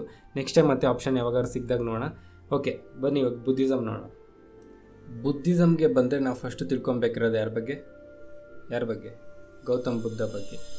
ಸೊ ಅವ್ರು ಎಲ್ಲಿ ಹುಟ್ಟಿದ್ರು? ಅವರು ಲುಂಬಿನಿ ವನ ಅನ್ನೋ ಜಾಗದಲ್ಲಿ ಹುಡ್ತಾರೆ. ಅದೆಲ್ಲಿದೆ ಅಂತ ಅಂದರೆ ಇಂಡೋ-ನೇಪಾಳ್ ಬಾರ್ಡ್ರಲ್ಲಿ ಬರುತ್ತೆ. ಓಕೆ, ಅವರು ಯಾವ ಕ್ಷತ್ರಿಯ ಅಂದರೆ ಯಾವ ಕ್ಲ್ಯಾನ್ಗೆ ಸಂಬಂಧಿಸಿರ್ತಾರೆ ಅಂತಂದರೆ ಸಖ್ಯ ಕ್ಷತ್ರಿಯ ಅಂತ. ಕ್ಷತ್ರಿಯಲ್ಲಿ ಮತ್ತೆ ಬೇರೆ ಬೇರೆ ಥರ ಇರ್ತಾವಲ್ವ, ಅದರಲ್ಲಿ ಸಖ್ಯ ಕ್ಷತ್ರಿಯ ಅನ್ನೋ ಕ್ಲ್ಯಾನ್ಗೆ ಇವರು ಸಂಬಂಧಿಸಿರ್ತಾರೆ. ಸರಿನಾ? ಅವ್ರ ಸ್ಟೋರಿ ಎಲ್ಲರಿಗೂ ನೆನಪಿರುತ್ತೆ ಅಲ್ವಾ? ಚಿಕ್ಕ ಕ್ಲಾಸಲ್ಲೆಲ್ಲ ಕೇಳಿರ್ತೀವಿ. ನಮಗೆ ನಮ್ಮ ಚಿತ್ತಣ್ಣ ಸರ್ ಅಂತ ಇದ್ದರು, ಅವ್ರು ಹೇಳಿದ ಸ್ಟೋರಿ ಇನ್ನೂ ನೆನಪಿದೆ. ಗೌತಮ್ ಬುದ್ಧ ರಾಜ ಆಗಿರ್ತಾರೆ, ಮನೇಲೆಲ್ಲ ಚೆನ್ನಾಗಿ ನೋಡ್ಕೊತಿರ್ತಾರೆ. ಒಂದಿನ ಈಚೆ ಹೋಗ್ತಾರೆ, ಅಲ್ಲಿ ಮುತ್ಕಂದಿರನ್ನ ಮತ್ತು ಕಾಯಿಲೆ ಇರೋವ್ರ ಜನಗಳನ್ನ, ಸತ್ತೋಗಿರೋರನ್ನ ನೋಡಿ ಅವ್ರಿಗೆ ಜೀವನದಲ್ಲಿ ಏನು ಜೀವನ ಅಂದರೆ ಏನು ಅದ್ರ ಬಗ್ಗೆ ತಿಳ್ಕೊಳ್ಳೋಕ್ಕೆ ಆವಾಗಿಂದ ಸ್ಟಾರ್ಟ್ ಆಗುತ್ತೆ ಅಂತ. ಸೊ ಅದೇ ಥರ ಅವ್ರ 29ನೇ ವಯಸ್ಸಲ್ಲಿ ಅವರು ಮನೆ ಬಿಟ್ಟು ಈಚೆ ಬರ್ತಾರೆ. ಸೊ ಅದನ್ನು ನಾವು ರಿನೌನ್ಸಿಯೇಷನ್ ಅಂತ ಕರಿತೀವಿ, ಅಂದರೆ ತಿರಸ್ಕಾರ ಮಾಡೋದು. ಏನು ಪರ್ಪಸ್ ಏನು? ವೆಲ್ತ್ ಎಲ್ಲ ಬೇಕಾ ನಮಗೆ? ಹಣಕಾಸು ಇವ ಲೈಫಲ್ಲಿ ಬೇಕಾಗಿರೋದು ಏನು ಬೇಕು ಅಂತ ತಿಳ್ಕೊಳಕ್ಕೆ ಹೋಗ್ತಾರೆ. ಅದಾದ ನಂತರ ಅವರು ಅಲ್ಲರ ಕಲಮ ಅನ್ನೋ ಗುರುಗಳ ಹತ್ರ ಮೆಡಿಟೇಟ್ ಹೇಗೆ ಮಾಡೋದು ಅಂತ ತಿಳ್ಕೊತಾರೆ. ಅದಾದ ನಂತರ ಅವರು 35ನೇ ವರ್ಷದಲ್ಲಿ ಪೀಪಲ್ ಟ್ರೀ ಕೆಳಗಡೆ ಕೂತ್ಕೊಂಡು ಮೆಡಿಟೇಟ್ ಮಾಡಬೇಕಾದ್ರೆ ಆಫ್ಟರ್ 49 ಡೇಸ್ ಕಂಟಿನ್ಯೂಸ್ ಆಗಿ ಮೆಡಿಟೇಷನ್ ಮಾಡಾದ ನಂತರ ಅವ್ರಿಗೆ ಅಲ್ಲಿ ಎನ್ಲೈಟ್ಮೆಂಟ್ ಸಿಗುತ್ತೆ, ಅಂದರೆ ಜ್ಞಾನೋದಯ ಆಗುತ್ತೆ. ಅದಾದ ನಂತರ ಅವರು ಅವರ 5 ಶಿಷ್ಯಂದಿರಿಗೆ, 5 ಜನ ಡಿಸೈಪಲ್ಸ್ಗೆ ಸರ್ನಾಥ್ ಅನ್ನೋ ಜಾಗದಲ್ಲಿ ಅವರ ಫಸ್ಟ್ ಟೈಮ್ ಬೋಧನೆ ಮಾಡ್ತಾರೆ. ಅದನ್ನು ಧರ್ಮಚಕ್ರ ಪರಿವರ್ತನ ಅಂತ ಕೂಡ ಕರಿತೀವಿ, turning of wheel of the law ಅಂತ ಕೂಡ ಕರಿತೀವಿ. ಆ್ಯಂಡ್ ಅವರ 80ನೇ ವಯಸ್ಸಲ್ಲಿ, ಅಂದರೆ 483 BCಲಿ ಕುಶಿನಗರಲ್ಲಿ ಅವರ ಪ್ರಾಣವನ್ನು ಬಿಡ್ತಾರೆ. ಅದನ್ನು ಪರಿನಿರ್ವಾಣ ಅಂತ ಕೂಡ ಕರಿತೀವಿ. ಇದನ್ನೆಲ್ಲ ಒಂದು ಸಿಂಬಲ್ಸಾಗಿ ಕೂಡ ರೆಪ್ರೆಸೆಂಟ್ ಮಾಡ್ತಾರೆ. ನಾವು ತೀರ್ಥಂಕರಸ್ಗೆ ಏನೇನು ಸಿಂಬಲ್ಸ್ ಇತ್ತು ಇದರಲ್ಲಿ ಬುದ್ಧಿಸಮಲ್ಲಿ ಕೂಡ ಇವ್ರದ್ದೇ ಆದಂಥ ಕೆಲವೊಂದು ಸಿಂಬಲ್ಸ್ ಇದ್ದಾವೆ. ಅದು ಯಾವುದೇ ಅಂತ ನೋಡೋಣ. ಬುದ್ಧ ಅವ್ರ ಜನ್ಮ ಬರ್ತ್ನ ಲೋಟಸ್ ಮತ್ತು ಬುಲ್ ಚಿತ್ರದಿಂದ ರೆಪ್ರೆಸೆಂಟ್ ಮಾಡ್ತಾರೆ. ಅದಾದಮೇಲೆ ಅವ್ರ ರಿನೌನ್ಸಿಯೇಷನ್, ಅದೇ ತಿರಸ್ಕರಿಸೋದನ್ನು ಸ್ಟಾರ್ಟ್ ಮಾಡ್ತಾರಲ್ಲ, ಅಂದರೆ ಅದನ್ನೇನಂತ ಕರಿತೀವಿ? ನಿಷ್ಕ್ರಮಣ. ಅದನ್ನು ಹಾರ್ಸಿಂದ ರೆಪ್ರೆಸೆಂಟ್ ಮಾಡ್ತಾರೆ. ಅದಾದಮೇಲೆ ನಿರ್ವಾಣ ಅಂದರೆ ಎನ್ಲೈಟ್ಮೆಂಟ್, ಅದನ್ನು ಬೋಧಿ ಮರ ಪೀಪಲ್ ಟ್ರೀಯಿಂದ ನಾವು ರಿಪ್ರೆಸೆಂಟ್ ಮಾಡ್ತೀವಿ. ಅದಾದಮೇಲೆ ಧರ್ಮಚಕ್ರ ಪರಿವರ್ತನ ಅಂದರೆ ಫಸ್ಟ್ ಟೈಮ್ ಬೋಧನೆ ಮಾಡಿರೋದನ್ನ ವೀಲಿಂದ ರೆಪ್ರೆಸೆಂಟ್ ಮಾಡ್ತೀವಿ. ಆ್ಯಂಡ್ ಅವರ ಕೊನೆಯ ಡೆತ್ ಆಗಿರೋದನ್ನ ನಾವು ಸ್ತೂಪದಿಂದ ರೆಪ್ರೆಸೆಂಟ್ ಮಾಡ್ತೀವಿ. ಆ ಡೆತ್ತನ್ನ ನಾವು ಫೈನಲ್ ಬ್ಲೋಯಿಂಗ್ ಔಟ್ ಅಂತ ಕೂಡ ಕರಿತೀವಿ. ಮತ್ತು ಧರ್ಮಚಕ್ರ ಅಂದರೆ ಬೋಧನೆ ಮಾಡೋದ್ರಲ್ಲ, ಅದನ್ನು turning of the wheel of the law ಅಂತ ಕೂಡ ಕರಿತೀವಿ. ನಿರ್ವಾಣನ ಎನ್ಲೈಟ್ಮೆಂಟ್ ಅಂತ ಕರಿತೀವಿ. ಮನೆ ಬಿಟ್ಟು ಬಂದಿದ್ದ ಅಂದರೆ ನಿಷ್ಕ್ರಮಣ, ಅದನ್ನು ನಾವು ಗ್ರೇಟ್ ಗೋಯಿಂಗ್ ಫೋರ್ತ್ ಅಂತ ಕೂಡ ಕರಿತೀವಿ. ಸೊ ಇಷ್ಟು ಅವರ ಬೇಸಿಕ್ ಇನ್ಫಾರ್ಮೇಷನ್ ಅವರ ಜೀವನ ಬಗ್ಗೆ. ಈಗ ಕ್ವಶನ್ಸ್ ನೋಡ್ಕೊಂಡು ಹೋಗೋಣ, ಜಾಸ್ತಿ ಡ್ರ್ಯಾಗ್ ಮಾಡಲ್ಲ, ಏನಾದರೂ ಡ್ರ್ಯಾಗ್ ಆಗ್ತಿದೆ ಕ್ಷಮಿಸಿ. ಸೊ ಫಸ್ಟ್ ಕ್ವಶನ್ ಏನಂತ ನೋಡಿದ್ರೆ, which of the following accurately identifies the birth place of Buddha and at the age of which ಈ ಅಟೈನ್ ಎನ್ಲೈಟೆಂಡ್? ಇವಾಗ ತಾನೇ ತಿಳ್ಕೊಂಡ್ವಿ. ಅವ್ರು ಹುಟ್ಟಿದ್ದೆಲ್ಲಿ ಲುಂಬಿನಿವರ, ಎಲ್ಲಿ ಅಂತ ಇಂಡೋ ನೆಪಾಳ್ ಬಾರ್ಡ್ರಲ್ಲಿ ಇರುತ್ತೆ. Enlightenment at the age of ಎಷ್ಟು ವರ್ಷಕ್ಕೆ ಎನ್ಲೈಟ್ಮೆಂಟ್ ಆಯಿತು ಅವ್ರಿಗೆ? 35 ಏಜಲ್ಲಿ ಎನ್ಲೈಟ್ಮೆಂಟ್ ಆಯಿತು. Who was Buddha's first teacher and what technique did he learn from him? Buddha first teacher ಯಾರು ಅಂತ ಕೇಳಿದ್ವಿ. ಅಲಾರ ಕಲಾಮ. ಅವ್ರು ಏನು ಹೇಳ್ಕೊಂಡ್ಕೊಟ್ರು? ಮೆಡಿಟೇಷನ್ ಹೇಳ್ಕೊಂಡ್ಕೊಟ್ರು. So Alara Kalama. What is the event commonly known as when Buddha delivered his first sermon at Sarnath to his 5 disciples? ಅವರ ಬೋಧನೆ first time ಮಾಡಿದಾಗ ಏನಂತ ಕರಿತೀವಿ? ಅದನ್ನು ಧರ್ಮಚಕ್ರ ಪರಿವರ್ತನ. ಅಂದರೆ ಅದಕ್ಕೆ ಇನ್ನೊಂದು ಹೆಸರು ಇಂಗ್ಲೀಷಲ್ಲಿ ಏನಂತ ಅಂದರೆ turning of the wheel of the law. Where did Buddha pass away at the age of 483 BC ಅಂತ ಅಂದರೆ ಇದು ಬೋಧ್ಗಯ ಅಲ್ಲ ಸಾರಿ ಕುಶಿನಗರಲ್ಲಿ ಅವರ ಪ್ರಾಣವನ್ನು ಬಿಡ್ತಾರೆ. ಸೊ ಅದನ್ನು ಸ್ತೂಪದಿಂದ ಕೂಡ ರೆಪ್ರೆಸೆಂಟ್ ಮಾಡ್ತೀವಿ. Next, according to the 4 noble truths in Buddhism, what is the root cause of sorrow? ಇಲ್ಲಿಂದ ಮತ್ತೆ ಸ್ವಲ್ಪ ಎಕ್ಸ್ಪ್ಲನೇಷನ್ ಕೊಡ್ತೀನಿ. ಅಂದರೆ ನಾವು ಜೈನಿಸಮಲ್ಲಿ ತ್ರಿರತ್ನ ಅಂತ ನೋಡಿದ್ವಿ. ಯಾವುದ್ಯಾವುದು? Right faith, right knowledge, right action ಅಂತ. ಅದೇ ರೀತಿ ಇವರ ಬೋಧನೆಗಳಲ್ಲಿ ಇವರು ಹೇಳಿರುವಂಥ ಉದಾತ್ತ ಸತ್ಯಗಳೇನು ಅಂತ ಅಂದರೆ, ಯಾರು ಗೌತಮ ಬುದ್ಧರು ಹೇಳಿರುವಂಥ ಉದಾತ್ತ ಸತ್ಯಗಳು ಏನು ಅಂತ ಅಂದರೆ, ಅದನ್ನು 4 ನೋಬಲ್ ಟ್ರೂತ್ಸ್ ಅಂತ ಕೂಡ ಕರಿತೀವಿ. ಅಂದರೆ the world is full of sorrows, life is full of sorrows. ಅಂದರೆ ಜೀವನ ದುಃಖದಿಂದ ಕೂಡಿರುತ್ತದೆ. ಈ ದುಃಖಕ್ಕೆ ಕಾರಣ ಏನು ಅಂದರೆ, ಎರಡನೇದು ದುಃಖಕ್ಕೆ ಕಾರಣ the cause of sorrow is desire. ಅಂದರೆ ಆಸೆ, ನಂಗೆ ಅದು ಬೇಕು, ಇದು ಬೇಕು, ಹಂಗಿರಬೇಕು, ಹಿಂಗಿರಬೇಕು ಅಂತ ಆಸೆ. The cause of sorrow is desire. ಮೂರನೇದು, if desire are conquered all sorrows can be removed. ಆ ಆಸೆನ ನಾವು ಕಂಟ್ರೋಲ್ ಮಾಡಿಕೊಂಡ್ರೆ, ಆ ಆಸೆನ ಸಾಯಿಸಿದ್ರೆ ನಮ್ಮ ದುಃಖಗಳನ್ನ ನಾವು ಸಾಯಿಸ್ಬೋದು ಅಂತ. ನಾಲ್ಕನೇದು, ಇವೆಲ್ಲ ನಾವು ಹೇಗೆ ಮಾಡ್ಬೋದು ಅಂತ ಅಂದರೆ ಥ್ರೂ ದಿ ಅಷ್ಟಾಂಗಿಕ ಮಾರ್ಗ. ಅಂದರೆ ಒಂದು ಆ್ಯಕ್ಷನ್ ಇರಬೇಕಲ್ವ, ಅದನ್ನು ಅಷ್ಟಾಂಗಿಕ ಮಾರ್ಗ ಅಂತ ಕರಿತೀವಿ. ಆ ಅಷ್ಟಾಂಗಿಕ ಮಾರ್ಗದಲ್ಲಿ ಏನೇನಿರುತ್ತೆ? ಫಸ್ಟ್ನೇದು ರೈಟ್ ವ್ಯೂ, ಸರಿಯಾದ ನೋಟ, ಸರಿಯಾದ ದೃಷ್ಟಿ. ಎರಡನೇದು ರೈಟ್ ಇಂಟೆನ್ಷನ್, ಸರಿಯಾದ ಉದ್ದೇಶ. ಮೂರನೇದು ರೈಟ್ ಸ್ಪೀಚ್, ಸರಿಯಾದ ಮಾತು. ನಾಲ್ಕನೇದು ರೈಟ್ ಆ್ಯಕ್ಷನ್, ಸರಿಯಾದ ಕ್ರಿಯಾ. ಐದನೇದು ರೈಟ್ ಲೈವ್ಲಿಹುಡ್, ಸರಿಯಾದ ಜೀವನೋಪಾಯ. ಆರನೇದು ರೈಟ್ ಎಫರ್ಟ್, ಸರಿಯಾದ ಪ್ರಯತ್ನ. ಏಳನೇದು ರೈಟ್ ಮೈಂಡ್ಫುಲ್ನೆಸ್, ಸರಿಯಾದ ಸಮಾಧಾನತೆ. ಎಂಟನೇದು ರೈಟ್ ಮೆಡಿಟೇಷನ್, ಸರಿಯಾದ ಧ್ಯಾನ. ಸೊ ಈ ಅಷ್ಟಾಂಗಿಕ ಮಾರ್ಗವನ್ನು ನಾವು ಹಿಡ್ಕೊಂಡ್ರೆ ನಮಗೆ ಜೀವನದಲ್ಲಿ ಯಾವುದೇ ರೀತಿಯಾದ ಆಸೆಗಳು ಇಲ್ದಂಗೆ ನಾವು ಬದುಕ್ಬೋದು ಅಂತ ಬುದ್ಧ ಹೇಳಿದ್ದಾರೆ. ಇವೆಲ್ಲವನ್ನು ಏಂತಕ್ಕೆ ಮಾಡಬೇಕು ಅಂತಂದರೆ, ಮತ್ತೆ ಅಲ್ಟಿಮೇಟ್ ಗೋಲ್ ಏನು? ನಿರ್ವಾಣ ಅಂತ. ಅಂದರೆ liberation from the cycle of birth and death. ಅಂದರೆ ಮತ್ತೆ ಪುನರ್ಜನ್ಮ ಇಲ್ದಂಗೆ ನಮ್ಮ ಆತ್ಮ ದೇವರ ಬಳಿ ಸೇರ್ಕೊಳ್ಳೋಕ್ಕೆ ನಿರ್ವಾಣ ಅಂತ ಕರಿತೀವಿ. ಸೊ ಆ ನಿರ್ವಾಣ ಅಟೈನ್ ಮಾಡೋಕ್ಕೆ ಈ ಎಲ್ಲ ಪದ್ಧತಿಗಳನ್ನ ಪಾಲಿಸಬೇಕು ಅಂತ ಗೌತಮ ಬುದ್ಧರವರು ಹೇಳಿದ್ದಾರೆ. ಆ್ಯಂಡ್ ಇದರಲ್ಲೂ ತ್ರಿರತ್ನ ಅಂತ ಇದೆ. ತ್ರಿರತ್ನ ಜುವೆಲ್ಸ್, 3 ಜ್ಯುವೆಲ್ಸ್ ಆಫ್ ಬುದ್ಧಿಸಮ್. ನಾವು ಅಲ್ಲಿ 3 ಜ್ಯುವೆಲ್ಸ್ ಆಫ್ ಜೈನಿಸಮ್ ನೋಡಿದ್ವಿ. ಇಲ್ಲಿ 3 ಜ್ಯುವೆಲ್ಸ್ ಆಫ್ ಬುದ್ಧಿಸಮ್ ನೋಡೋಣ. ಅದರಲ್ಲಿ ಮೊದಲನೇದು ಯಾವುದು? ಬುದ್ಧ, ಅಂದರೆ ದ ಪ್ರೀಚರ್, ಬೋಧನೆ ಮಾಡೋರು. ಎರಡನೇದು ಧರ್ಮ, ಅಂದರೆ ಯಾವ ರೀತಿ ನಾವು ಪದ್ಧತಿಗಳನ್ನ ಪಾಲಿಸಬೇಕು ಅಂತ. ಮೂರನೇದು ಸಂಘ, ದ ಕಮ್ಯುನಿಟಿ. ಸೊ ಈ ಮೂರನ್ನು ಜ್ಯುವೆಲ್ಸ್ ಆಫ್ ಬುದ್ಧಿಸಮ್ ಅಂತ ಕೂಡ ಕರಿತೀವಿ. ಬುದ್ಧ, ಧರ್ಮ, ಸಂಘ. ನೆನ್ಪಿಡ್ಕೊಳ್ಳಿ, ಬುದ್ಧ, ಧರ್ಮ, ಸಂಘ. ಸೊ ಇವಾಗ ನಮ್ಮ ಕ್ವಶನಿಗೆ ಬಂದರೆ, according to the 4 noble truths in Buddhism, what is the root cause of sorrow? ಏನು? Desire. So B answer, attachment to worldly desire. Next, what compromises the 3 jewels of Buddhism? ಇವಾಗ ತಾನೇ ಹೇಳಿದೆ, Buddha, Dharma, Sangha. Next, which Buddhist scripture is considered the most authoritative collection of Buddha's teaching? So ಇವಾಗ ನಾವು ಇವ್ರ literature ಬಗ್ಗೆ ತಿಳ್ಕೊಳ್ಳೋಣ. ಅಲ್ಲಿ ನಾವು ಏನು ನೋಡ್ಕೊಂಡಿದ್ವಿ? ಜೈನಿಸಮಲ್ಲಿ ಪ್ರಾಕೃತ್ ಟೆಕ್ಸ್ಟ್ ಬಗ್ಗೆ ತಿಳ್ಕೊಂಡಿದ್ವಿ. ಇಲ್ಲಿ ಪಾಲಿ ಟೆಕ್ಸ್ಟ್ ಬಗ್ಗೆ ತಿಳ್ಕೊತೀವಿ ನಾವು, ಸರಿನಾ? ಬುದ್ಧಿಸಮಲ್ಲಿ ನಮಗೆ ಸ್ಯಾನ್ಸ್ಕ್ರಿಟ್ ಟೆಕ್ಸ್ಟ್ ಕೂಡ ಇರುತ್ತೆ. ಪಾಲಿ ಟೆಕ್ಸ್ಟಲ್ಲಿ 3 ವಿಧಗಳಿದ್ದಾವೆ. ಅದನ್ನು ನಾವು ತ್ರಿಪಿತಾಕ ಅಂತ ಕರಿತೀವಿ. ಪಿತಾಕ ಅಂದರೆ ಬ್ಯಾಸ್ಕೆಟ್, ಓಕೆನಾ? ಸೊ ಈ ಒಂದು ಟೆಕ್ಸ್ಟನ್ನ, ಈ ಒಂದು ಬರ್ದಿರೋ ಇನ್ಸ್ಕ್ರಿಪ್ಷನ್ಸ್ನ ಅವರು ಎಲೆಗಳ ಮೇಲೆ ಬರ್ದಿದ್ದಾರೆ. ಪಾಮ್ ಎಲೆಗಳ ಮೇಲೆ, ಅಂದರೆ ನಾವು ತಾಳೆಗರಿ ಅಂತೀವಲ್ಲ, ಅದ್ರ ಮೇಲೆ ಬರ್ದು ಒಂದು ಬುಟ್ಟಿಲಿ ಇಟ್ಟಿದ್ದಾರೆ. ಅದಕ್ಕೋಸ್ಕರ ಇದನ್ನು ತ್ರಿಪಿತಾಕ ಅಂತ ಕರೀತಾರೆ. ಅದರಲ್ಲಿ ಮೊದಲನೇದು ವಿನಯ್ ಪಿತಾಕ, ಅದು ಮೊನಾಸ್ಟಿಕ್ ಕೋಡ್ ಅಂದರೆ ಸನ್ಯಾಸಿಗಳ ಮಾತುಗಳನ್ನು ಬರೆದಿರುವಂಥದ್ದು. ನೆಕ್ಸ್ಟು ಸುತ ಪಿತಾಕ ಅಂತಂದರೆ ಬುದ್ಧ ಸೇಯಿಂಗ್ ಅಂದರೆ ಗೌತಮ್ ಬುದ್ಧ ಅವರು ಹೇಳಿರುವ ಬೋಧನೆಗಳನ್ನು ಬರೆದಿರುವಂಥದ್ದು.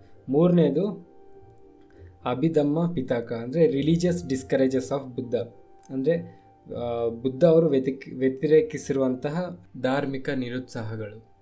ಸೊ ಇವಾಗ ನಮ್ಮ ಕ್ವಶನಿಗೆ ಬಂದರೆ, which Buddhist scripture is considered the most authoritative collection of Buddha teachings ಅಂದರೆ ಸುತ ಪಿತಾಕ, ಇವಾಗೆಲ್ಲ ಮಾತಾಡ್ಕೊಂಡ್ವಿ. Next, which section of Buddhism believed in individual salvation through self discipline and meditation, did not believe in idol worship and favour the Pali language. ಅಂದರೆ ಮತ್ತೆ ಇವರಲ್ಲಿ ಬೇರೆ ಬೇರೆ ವಿಧಗಳ ಥರ ಇದ್ದರು. ಅಂದರೆ ಇವಾಗ ಜೈನಿಸಮಲ್ಲಿ ನಮಗೆ ಇಬ್ಬರಿದ್ದರು. ಯಾರ್ಯಾರಿಬ್ಬರು? ಶ್ವೇತಾಂಬರಸ್ ಮತ್ತು ದಿಗಂಬರಸ್. ಅದೇ ರೀತಿ ಇಲ್ಲಿ ನಮಗೆ 3 ಥರ ಜನ ಬರ್ತಾರೆ. ಮೊದಲನೇವ್ರನ್ನ ತೇರವದ ಅಥವಾ ಹಿನಯನ ಅಂತ ಕರೀತಾರೆ. ಅಂದರೆ ಇವರು ಕಮ್ಮಿ ಜನಾಂಗ, ಲೆಸ್ಸರ್ ವೆಹಿಕಲ್ಗೆ ರಿಲೇಟೆಡ್ ಹೊಂದಿದವರು. ಇವರು ಪ್ರಮುಖವಾಗಿ ಬುದ್ಧ ಹೇಳಿದಂಥ ಮಾತುಗಳನ್ನ ನಂಬಿದವರು.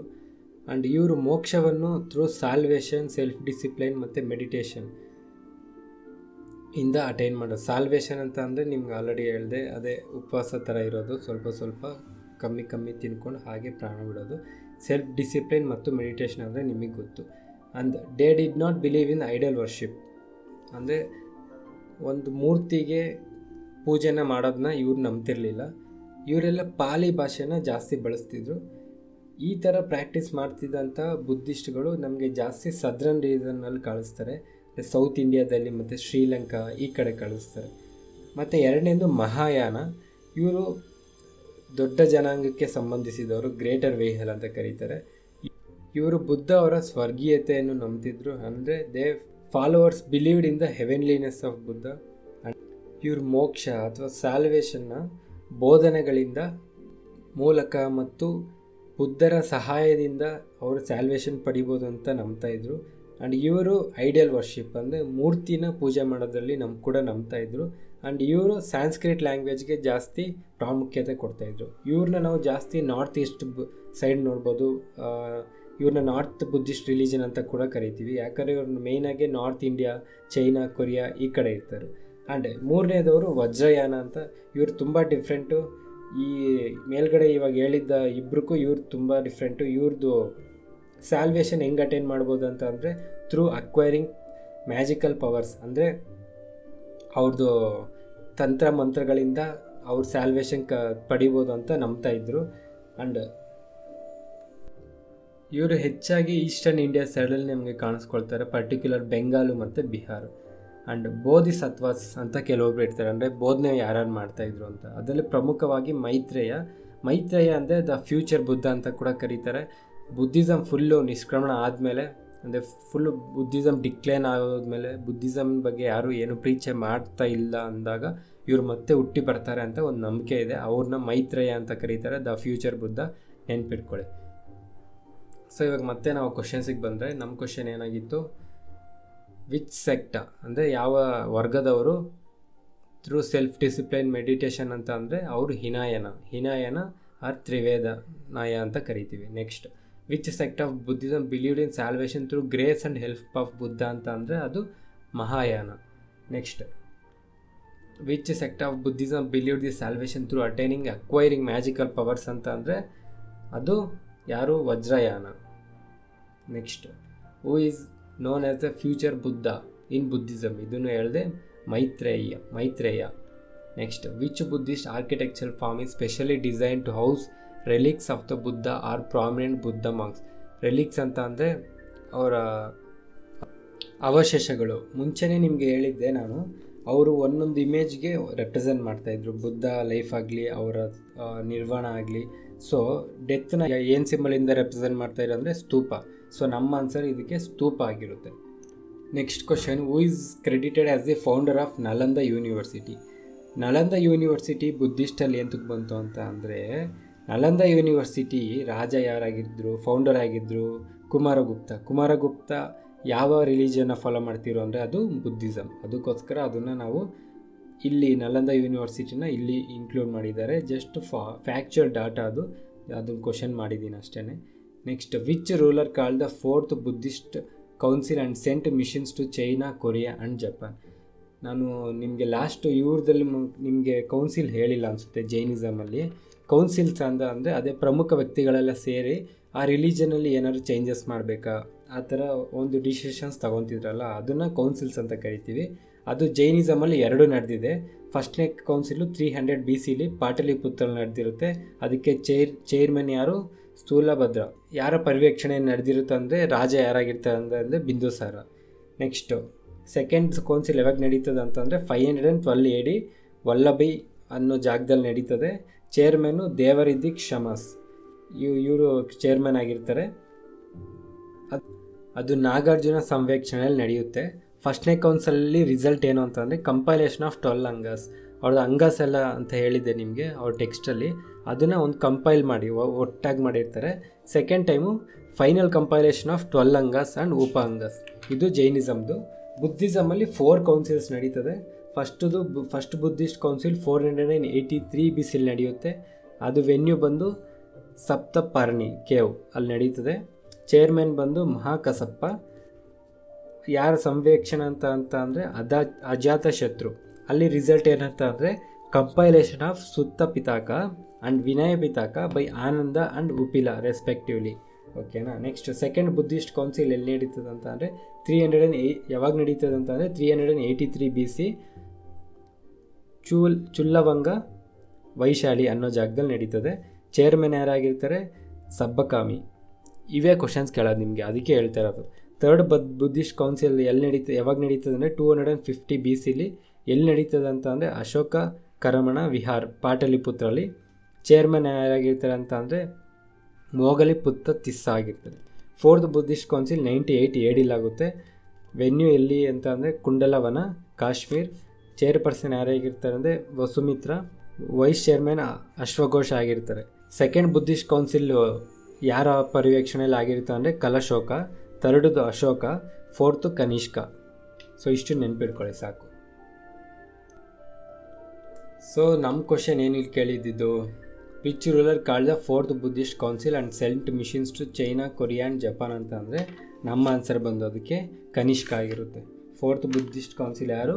Kanishka. Next, who among the following is considered one of the most prominent Buddhist scholars of ancient India. ಅದೇ ಬುದ್ಧಿಸ್ಟ್ ಬಗ್ಗೆ ಬೋಧನೆ ಮಾಡ್ತಾ ಇದ್ದಿದ್ದು ಯಾರು? ಪ್ರಾಮಿನೆಂಟ್ ಇಂಡಿಯನ್ ಸ್ಕಾಲರ್ಸ್ ಯಾರು ಅಂತ ಅಂದರೆ, ಪಂಡಿತರು ಯಾರು ಅಂತ ಅಂದರೆ ಅದು ನಮಗೆ ನಾಗಾರ್ಜುನ ಆಗುತ್ತೆ. Next question, which Indian Buddhist scholar is credited with the development of Yogachara school of Mahayana Buddhism ಅಂತ ಅಂದರೆ ನಮಗೆ ಅದು ಅಸಂಗ ಆಗುತ್ತೆ ಆನ್ಸರ್ಸು. ಕೆಲವೊಬ್ಬರು ಫೇಮಸ್ ಬುದ್ಧಿಸ್ಟ್ ಸ್ಕಾಲರ್ಸ್ ಇದ್ದಾರೆ, ಅದರಲ್ಲಿ ಇವ್ರು ಫೇಮಸ್ ಆದವರು. ಮತ್ತು ಇನ್ನೊಬ್ಬರ ಹೆಸರು ನೆನ್ಪಿಟ್ಕೊಳ್ಳಿ, ವಸುಬಂಧು ಮತ್ತು ಅಸಂಗು ಅಣ್ಣ ತಮ್ಮಂದರಾಗಿರ್ತಾರೆ. ಇವ್ರ ಹೆಸರುಗಳನ್ನ ನೆನ್ಪಿಟ್ಕೊಳ್ಳಿ ಸಾಕು. ಈಗ ನೆಕ್ಸ್ಟು ಬುದ್ಧಿಸಮ್ದಾಯಿತು. ಇನ್ನೊಂದು ಸ್ವಲ್ಪ ಏನಾದ್ರು ಹೇಳಬೇಕು ಅಂತ ಅಂದರೆ ಬುದ್ಧಿಸಮಲ್ಲಿ ಇನ್ನೇನಿಲ್ಲ, ಸಾಕು. SSCಗೆ ಇಷ್ಟು ಸಾಕು. ಅದಕ್ಕೆ KSಗಾಗಿದ್ದರೆ 1.5 ಅವರ್ ಜೈನಿಸಮು 1.5 ಅವರ್ ಬುದ್ಧಿಸಮೇ ಆಗೋಗೋದು. ಸರಿ, ಇವಾಗ ಇಷ್ಟು ನೋಡ್ಕೊಂಡ್ರಲ್ಲ, ಇದನ್ನೊಂದು ಸ್ವಲ್ಪ ಕ್ಲೀನಾಗಿ ನೋಡಿ, ಈ ಆನ್ಸರ್ಸ್ ಎಲ್ಲ ಕ್ಲೀನಾಗಿ ನೋಡ್ಕೊಳ್ಳಿ ಸಾಕು. ಮೇಯ್ನಾಗಿ ಕೌನ್ಸಿಲ್ಸ್ ನೆನ್ಪಿಟ್ಕೊಳ್ಳಿ, ಜಾಸ್ತಿ ಕ್ವಶನ್ಸ್ ಅದರಿಂದನೇ ಕೇಳ್ತಾರೆ ಆ್ಯಂಡ್ ಅವ್ರ ಲೈಫ್ ಬಗ್ಗೆ ಕೇಳ್ತಾರೆ. ನೆಕ್ಸ್ಟ್ ಈಗ ಮಹಾಜನಪದಾಸ್ ನೋಡೋಣ. ಮಹಾಜನಪದಾಸ್ ಅಂದರೆ ಏನಿಲ್ಲ, ಅದು ಮಹಾಜನಪದಾಸ್ ಅಂದರೆ 16 ಸ್ಟೇಟ್ಸ್. ಇವಾಗ ನಮಗೆ ಆಂಧ್ರ ತೆಲಂಗಾಣ ಹೆಂಗಿದೆಯೋ, ಕರ್ನಾಟಕ ಹೆಂಗಿದೆಯೋ ಅದೇ ರೀತಿ ಆ ಒಂದು ಇದರಲ್ಲಿ ಅವರು ಸ್ಟೇಟ್ಸ್ ಇತ್ತು, 16 ಸ್ಟೇಟ್ಸು. ಆ 16 ಸ್ಟೇಟ್ಸಲ್ಲಿ ಮಗಧ ಎಂಪೈರ್ ಅನ್ನೋ ಸ್ಟೇಟು ತುಂಬ ಪ್ರಾಮಿನೆಂಟು, ತುಂಬ ಇಂಪಾರ್ಟೆಂಟು. ಯಾಕಂದರೆ ಲಾಸ್ಟಿಗೆ ಎಲ್ಲ ಸ್ಟೇಟ್ಸ್ನ ಅಕ್ವೈರ್ ಮಾಡಿಕೊಂಡು ಇದ್ದಿದ್ದು ಅವರೇ, ಅದಕ್ಕೋಸ್ಕರ ಅದು ಪ್ರಾಮಿನೆಂಟ್ ಆಗಿರುತ್ತೆ. ಈಗ ಅದ್ರ ಬಗ್ಗೆ ಒಂದೊಂದಾಗಿ ತಿಳ್ಕೊಳ್ತಾ ಹೋಗೋಣ. ಈ ಒಂದು ಮ್ಯಾಪಲ್ಲಿ ನೋಡಿದ್ರೆ ಎಲ್ಲಿ ಆ ಮಹಾಜನಪದಸ್ ಎಲ್ಲಿದ್ದರು ಅಂತ ನಮಗೆ ಕ್ಲೀನಾಗಿ ಗೊತ್ತಾಗುತ್ತೆ. ಮೆಜಾರಿಟಿ ಆಫ್ ದ ಕ್ವಶನ್ಸ್ ನಮಗೆ ಕ್ಯಾಪಿಟಲ್ಸ್ ಎಲ್ಲಿ ಅಂತ ಕೇಳ್ತಾರೆ, ಇಲ್ಲ ಯಾವ ಸ್ಟೇಟಲ್ಲಿತ್ತು ಅಂತ ಕೇಳ್ತಾರೆ. ನಾವಿಲ್ಲಿ ನೋಡಿಕೊಂಡ್ರೆ ನಮಗೆ ಅಂಗ ಸ್ಟೇಟ್ದು ಕ್ಯಾಪಿಟಲ್ ಏನಾಗಿತ್ತು? ಕಂಪ. ಮಗಧದು ರಾಜಗೃಹ, ಬ್ರಿಜಿದು ವೈಶಾಲಿ, ಕಾಸಿದು ವಾರಣಾಸಿ, ಕೋಶಾಲದು ಅಯೋಧ್ಯ, ವತ್ಸಾದು ಕೌಸಂಬಿ, ಕೇಡಿದು ತ್ರಿಪುರ, ಅವಂತಿದು ಉಜ್ಜಯಿನಿ, ಅದಾದಮೇಲೆ ಅಸ್ಮಾಕದು ಪೌಡನ್ಯಪುರ, ಆಮೇಲೆ ಮತ್ಸ್ಯದು ವಿರಾಟನಗರ, ಈ ಥರ ಒಂದೊಂದು ಕುರುವುದು ಇಂದ್ರಪ್ರಸ್ಥ, ಈ ಥರ ಒಂದೊಂದು ಇದಕ್ಕೆ ಒಂದೊಂದು ಕ್ಯಾಪಿಟಲ್ ಇತ್ತು. ಆ್ಯಂಡ್ ಈ 16 ಸ್ಟೇಟು ಇತ್ತಲ್ವ, ಇದರಲ್ಲಿ ಮೇಯ್ನಾಗಿ ಮಗಧ, ಕೋಸಲ, ವತ್ಸ ಆ್ಯಂಡ್ ಅವಂತಿ. ಮಗಧ ಎಲ್ಲಿದೆ? ಮಗಧ, ಕೋಸಲ, ಅವಂತಿ ಆ್ಯಂಡ್ ವತ್ಸ. ಇವ್ರು ಇಷ್ಟು ಜನ ಕಿತ್ತಾಡ್ತಿದ್ರು ಜಾಸ್ತಿ ರಾಜ್ಯಕ್ಕೋಸ್ಕರ, ಇವ್ರು ಜಾಸ್ತಿ ಕಿತ್ತಾಡ್ತಿದ್ರು. ಆ್ಯಂಡ್ ಅದ್ರಲ್ಲಿ ಫೈನಲಾಗಿ ಗೆದ್ದಿದ್ದು ಯಾರು? ಮಗಧ ಗೆಲ್ಲಕ್ಕೆ ಕಾರಣ ಏನು ಅಂತ ಅಂದರೆ, ಅವ್ರು ಇದ್ದಿದ್ದಂಥ ಜಾಗದಲ್ಲಿ ಐರನ್ ಜಾಸ್ತಿ ಸಿಗ್ತಾಯಿತ್ತು. ಅದಕ್ಕೋಸ್ಕರ ಅವ್ರಿಗೆ ಐರನ್ನಿಂದ ವೆಪನ್ಸು ತಯಾರಿ ಮಾಡಿಕೊಂಡ್ರು. ಹಲವಾರು ವೆಪನ್ಸು, ಬೇರೆ ಬೇರೆ ವಿಧದ ವೆಪನ್ಸ್ನ ತಯಾರಿ ಮಾಡ್ಕೊತಾರೆ. ಅದೊಂದು ಅಡ್ವಾಂಟೇಜ್ ಆಯಿತು. ಆ್ಯಂಡ್ ಅವ್ರಿಗೆ ಇನ್ನೊಂದು ಅಡ್ವಾಂಟೇಜ್ ಏನು ಅಂತ ಅಂದರೆ ಫುಡ್ ಸರ್ಪ್ಲಸ್. ಅವ್ರ ಹತ್ರ ಇದ್ದಂಥ ಸೋರ್ಸಸ್ಗೆ ಅವ್ರಿಗೆ ಜಾಸ್ತಿ ಸರ್ಪ್ಲಸ್ಸು ಅಗ್ರಿಕಲ್ಚರ್ ಮಾಡೋಕ್ಕೆ, ಅಗ್ರಿಕಲ್ಚರ್ ಪ್ರಾಡಕ್ಟ್ಸ್ನ ತಯಾರಿ ಮಾಡೋಕ್ಕೆ ಅವರಿಗೆ ಹೆಲ್ಪ್ ಆಯಿತು. ಆ್ಯಂಡ್ ಇನ್ನೊಂದು ಏನಂತ ಅಂದರೆ, ಅವರು ಒಂದು ಟ್ಯಾಕ್ಟಿಕಲ್ ಥಿಂಗ್ ಏನು ಯೂಸ್ ಮಾಡಿದ್ರು ಅಂತ ಅಂದರೆ, ಮಗಧ ಅವರು ಫಸ್ಟ್ ಟೈಮ್ ಎಲಿಫೆಂಟ್ಸ್ನ ಲಾರ್ಜ್ ಸ್ಕೇಲಲ್ಲಿ ವಾರ್ಗಳಲ್ಲಿ ಯೂಸ್ ಮಾಡ್ತಾರೆ ಅವ್ರ ನೇಬರ್ಸ್ ಮೇಲೆ. ಅದೊಂದು ಅಡ್ವಾಂಟೇಜ್ ಆಯಿತು. ಈ ಒಂದು ಅಡ್ವಾಂಟೇಜ್ಗಳಿಂದ ಮಗಧ ಸಕ್ಸಸ್ ಆಗೋಕ್ಕೆ ಕಾರಣ ಆಯಿತು. ಆ್ಯಂಡ್ ಆ ಸಕ್ಸಸ್ ಆದಮೇಲೆ ಅದಕ್ಕೆ ಯಾರು ಇದೆಲ್ಲ ಆಯ್ತಲ್ಲ, ಅದಕ್ಕೆ ಫಸ್ಟ್ ರಾಜ ಯಾರು ಅಂತ ಅಂದರೆ, ಅದಕ್ಕೆ ಫಸ್ಟ್ ರಾಜ Bimbisara, founder of the Haryanka dynasty. Bimbisara ಬರ್ತಾನೆ. ಬಿಂಬಿಸಾರಾಗಿ ಇನ್ನೊಂದಷ್ಟು ಶ್ರೋಣಿಕ ಕೂಡ ಇರುತ್ತೆ. ಬಿಂಬಿಸಾರ ಯಾವಾಗಿಂದ ಯಾವಾಗವರೆಗೂ ಆಳ್ತಾನೆ? 544 BC ಇಂದ 492 BC ವರೆಗೂ ಆಳ್ತಾನೆ. ಬಿಂಬಿಸಾರ ನಾನು ಅವಾಗ ನಿಮಗೆ ಎಲ್ಲಿ ಹೇಳಿದ್ದೆ? ಜೈನಿಸಮಲ್ಲಿ ಕೂಡ ಹೇಳಿದ್ದೆ. ಓಕೆ, ಬಿಂಬಿಸಾರ ಲೀಡರ್ಶಿಪ್ ತಗೊತಾನೆ. ಲೀಡರ್ಶಿಪ್ ತಗೊಂಡ್ಮೇಲೆ ಕೋಶಲನು ಯುವರಾಣಿನ ಮದುವೆ ಆಯ್ತಾನೆ. ಕೋಶಲ ಯಾರು? ಕೋಶಲ ದೇವಿ ಯಾರು? ಕೋಶಲ ಕಿಂಗು ಪ್ರಣಸ್ಜಿತ್ ಅವರ ಮಗಳು. ಅದಕ್ಕೋಸ್ಕರ ಪ್ರಣಸ್ಜಿತ್ತು ಡೌರಿಯಾಗಿ ಕಾಶಿಲಿ ಕೆಲವೊಂದು ಭಾಗನ ಯಾರಿಗೆ? ಬಿಂಬಿಸಾರ ಕೊಡ್ತಾನೆ. ಕಾಶಿನ ಕೋಸಲ ಅಕ್ವೈರ್ ಮಾಡ್ಕೊಂಡಿರುತ್ತೆ. ಅದಾದಮೇಲೆ ಬಿಂಬಿಸಾರ ಅಂಗನ ಕಾಂಕರ್ ಮಾಡ್ಕೊತಾರೆ. ಅಂಗ ಅನ್ನೋ ಪ್ಲೇಸ್ನ ಕಾಂಕರ್ ಮಾಡ್ಕೊತಾರೆ. ಇಷ್ಟು ಈ ಬಿಂಬಿಸಾರ ಬಗ್ಗೆ. ಎಲ್ಲಿ 544 BC ಇಂದ 492 ವರೆಗೂ ಇವ್ರದ್ದಾಗುತ್ತೆ. ಇದಾದಮೇಲೆ ಇವ್ರ ಮಗ ಅಜಾತಶತ್ರು ಅಂತ ಬರ್ತಾನೆ. ಅವನ ಹೆಸರಲ್ಲೇ ಐತೆ ಅಜಾತಶತ್ರು ಅಂತ. ಯಾಕೆ ಅಂತ ಅಂದರೆ, ಅವ್ರ ಅಪ್ಪನ ಬಿಂಬಿಸಾರನ ಸಾಯಿಸ್ಬಿಟ್ಟು ಅವ್ನು ರಾಜ ಆಯ್ತಾನೆ. ಅದಾದಮೇಲೆ ಅಜಾತಶತ್ರು ವಜ್ಜಿ ಅನ್ನೋ ಪ್ಲೇಸ್ ಮೇಲೆ ಯುದ್ಧ ಮಾಡ್ತಾನೆ. ಆ ಯುದ್ಧ ಹತ್ತತ್ರ ಸುಮಾರು 16 ವರ್ಷಗಳ ಕಾಲ ನಡೀತು ಅಂತ ನಮಗೆ ದಾಖಲೆಗಳು ಹೇಳುತ್ತೆ. ಆ್ಯಂಡ್ ಅದನ್ನು ಗೆಲ್ಲಕ್ಕೆ ಹಲವಾರು ಪ್ರಯತ್ನಗಳು ಪಟ್ಟಿರ್ತಾನೆ ಅಜಾತಶತ್ರು. ಅದರಲ್ಲಿ 3 ವಿಧಗಳ ವಸ್ತುಗಳನ್ನು ಯೂಸ್ ಮಾಡ್ಕೊಂಡಿರ್ತಾನೆ. ಅಂದರೆ ಫಸ್ಟ್ ಒನ್ನು ಸುನಿದ ಆ್ಯಂಡ್ ವಾಸ್ತಕಾರ. ಅಂದರೆ ಅಜಾತಶತ್ರು ಅವರ ಮಿನಿಸ್ಟರ್ಸ್ ಇರ್ತಾರಲ್ಲ, ಅಲ್ಲೋಗ್ಬಿಟ್ಟು ಅವರ ವಜ್ಜಿ ಪ್ಲೇಸಲ್ಲಿರುವಂಥ ಜನಗಳಲ್ಲಿ ಇದು ಕಡ್ಡಿ ಇಡೋದು. ಅಂದರೆ ಅವನು ಹಿಂಗೆ, ನಿಮ್ಮ ರಾಜ ಹಿಂಗೆ ಹಂಗೆ ಅಂತ ಅವರಲ್ಲಿ ಮಿನಿಸ್ಟರ್ಸಲ್ಲಿ ಇವ್ರ ಕಡೆಗೆ ಹೇಳ್ಕೊಳ್ಳೋದು. ಇವಾಗ ನಮ್ಮ ಪೊಲಿಟಿಷಿಯನ್ಸ್ ಮಾಡ್ತಾರಲ್ಲ, ಪಾಲಿಟಿಕ್ಸಲ್ಲಿ ಗೆದ್ದಾದ್ಮೇಲೆ ಇವ್ರ ಕಡೆಗೆ ಕೇಳ್ಕೊಂಡು ಅವ್ರ ಕಡೆಗೆ ಕೇಳ್ಕೊಂಡು ಗೆಲ್ತಾರಲ್ಲ, ಅದೇ ಥರ. ಅದಾದಮೇಲೆ ಎರಡನೇದು ರಥಮುಸಾಲ. ಅಂದರೆ a kind of chariot to which a mace was attached. ಅಂದರೆ ಅವನಿಗಿದ್ದಂಥ ರಥಕ್ಕೆ ಗದೆಯನ್ನು ಹಾಕ್ಕೊಂಡಿದ್ದಂತೆ ಆ ಯುದ್ಧದಲ್ಲಿ. ಇದೊಂದು. ಆಮೇಲೆ ಮೂರನೇದು ಮಹಾಶಿಲಕಂಟಕ. ಮಹಾಶಿಲಕಂಟಕ ಅಂದರೆ ಈ ನಮ್ಮದು ಯುದ್ಧದ ಟೈಮಲ್ಲಿ ಕಲ್ಲುಗಳನ್ನ ಬಿಡ್ತೀವಲ್ಲ, ಎಸಿತಾವಲ್ಲ, ಅದು ಮಿಷಿನ್ಸು, ಅದನ್ನು ಕೂಡ ಯೂಸ್ ಮಾಡಿದ್ದಾನೆ ಅಂತ ನಮಗೆ ಗ್ರಂಥಗಳು ಹೇಳುತ್ತೆ. ಸೊ ಈ 3 ವಸ್ತುಗಳಿಂದ ವಜ್ಜಿ ಅನ್ನೋ ಪ್ಲೇಸ್ನ ಕಾಂಕರ್ ಮಾಡ್ಕೊಂಡಿದ್ದಾರೆ ಅಜಾತಶತ್ರು. ಸೊ ಅದಾದಮೇಲೆ ಇವರು ಫೋರ್ಟ್ ಕೂಡ ಕಟ್ಟಿದ್ದಾರೆ. ಫೋರ್ಟ್ನ ಹೆಸರು ರಾಜಗೃಹ. ಅದು ಆಮೇಲೆ ಲೇಟರ್ ಆಗೋದನ್ನು ಕ್ಯಾಪಿಟಲ್ ಕೂಡ ಮಾಡ್ಕೊತಾರೆ. ಸೊ ಇಷ್ಟು ಅಜಾತಶತ್ರು ಆಗ್ತಾರೆ. ಅದಾದಮೇಲೆ ಅವರ ಮಗ ಉದಯನ್ ಮತ್ತು ರಾಜ ಆಯ್ತಾನೆ. ಅಜಾತಶತ್ರು ಆದಮೇಲೆ ಉದಯನ್ ಅವ್ರ ಮಗ ಆಯ್ತಾನೆ. ಉದಯನ್ ಏನು ಅವ್ರ ಅಪ್ಪನ ಸಾಯಿಸಿಲ್ಲ, ಅದ್ರ ಬಗ್ಗೆ ನಮಗೆ ಡೀಟೇಲ್ಸ್ ಏನು ಕೊಟ್ಟಿಲ್ಲ ಲೂಸೆಂಟಲ್ಲಿ. ನಾನು ಲೂಸೆಂಟ್ ಪ್ರಕಾರ ಮಾತಾಡ್ತಿದ್ದೀನಿ. ಸೊ ಇವ್ರು ಏನು ಮಾಡ್ತಾರೆ ಅಂದರೆ, ಸಿಟಿ ಆಫ್ ಪಾಟಲಿಪುತ್ರಲ್ಲಿ ಫೌಂಡೇಶನ್ಸ್ ಹಾಕಿ ಪಾಟಲಿಪುತ್ರನ ಕ್ಯಾಪಿಟಲ್ ಮಾಡೋಕ್ಕೆ ನೋಡ್ತಾರೆ. ಆ್ಯಂಡ್ ಅವ್ರನ್ನ ಕ್ಯಾಪಿಟಲು ರಾಜಗೃಹದಿಂದ ಪಾಟಲಿಪುತ್ರಗೆ ಶಿಫ್ಟ್ ಮಾಡ್ತಾರೆ ಲಾಸ್ಟಿಗೆ. And Udayan was succeeded by Aniruddha, ಮುಂದ ಆ್ಯಂಡ್ ನಾಗದಸಕ್. ಅನಿರುದ್ಧನ ಮಗ ಮುಂದನ ಮಗ ನಾಗದಸಕ್. ಸೊ ಇದಾದಮೇಲೆ ಇನ್ನೊಂದು ಡೈನಾಸ್ಟಿ ಬರುತ್ತೆ, ನಾಗದಸಕ್ಕಿಂದ ಇನ್ನೊಂದು ಡೈನಾಸ್ಟಿ ಬರುತ್ತೆ. ಇಲ್ಲಿ ಅರಣ್ಯಕ ಡೈನಾಸ್ಟಿ ಮುಗೀತು ಇಲ್ಲಿಗೆ. ನಾಗದಸಕ್ ಲಾಸ್ಟು ರಾಜ ಆಗಿರ್ತಾನೆ ಯಾವುದು ಅರಣ್ಯಕ ಡೈನಾಸ್ಟಿಲಿ. ಆ್ಯಂಡ್ ಅಲ್ಲಿರುವ ಜನಗಳು ಏನು ಹೇಳ್ತಾರೆ ಅಂತ ಅಂದರೆ, ನಾಗದಸಕ್ಕೆ, ರಾಜಾ ನಿನ್ನ ಮನೇಲೇ ಕೂತ್ಕೋ, ನಿನಗೆ ಏನು ರಾಜತನ ಮಾಡೋಕ್ಕೆ ಬರಲ್ಲ, ನೀನು ಬಿಟ್ಬಿಡು ಅಂದ್ಬಿಟ್ಟು ಅವನ್ನ ಇಳಿಸ್ಬಿಟ್ಟು ಅವ್ರ ಮಂತ್ರಿನ ಬೇರೆಯವ್ರನ್ನ ರಾಜನ ಮಾಡ್ತಾರೆ. ಅವನು. ಸೊ ಇಲ್ಲಿಂದ ಶಿಶುನಾಗ ಡೈನಸ್ಟಿ ಸ್ಟಾರ್ಟ್ ಆಗುತ್ತೆ. ಶಿಶುನಾಗ ಡೈನಸ್ಟಿ ಎಲ್ಲಿಂದ ಎಲ್ಲಿವರೆಗೂ ಇತ್ತು ಅಂತಂದರೆ 412 BC ಇಂದ 344 BC ವರೆಗೂ ಇತ್ತು. ಸೊ ಇದರಲ್ಲಿ ಆ ಮೇಯ್ನು ಅಚೀವ್ಮೆಂಟ್ ಏನು ಅಂತ ಕನ್ಸಿಡರ್ ಮಾಡಿಕೊಂಡ್ರೆ ನಾವು ಶಿಶುನಾಗ ಅನ್ನೋರು ಅವಂತಿ ಅನ್ನೋ ಪ್ಲೇಸ್ನ ಇದು ಮಾಡ್ತಾರೆ, ಡೆಸ್ಟ್ರಾಯ್ ಮಾಡ್ತಾರೆ. ಈ ಅವಂತಿಗೂ ಮತ್ತು ಮಗಧ ಎಂಪೈರ್ಗೂ ಆಲ್ಮೋಸ್ಟ್ 100 ಇಯರ್ಸಿಂದ ಒಂದು ಕಿತಾಪತಿ ರೈವಲ್ರಿ ನಡೀತಾ ಇರುತ್ತೆ, ಕೋಲ್ಡ್ ವಾರ್ ಆ ಥರ ಈ ಥರ.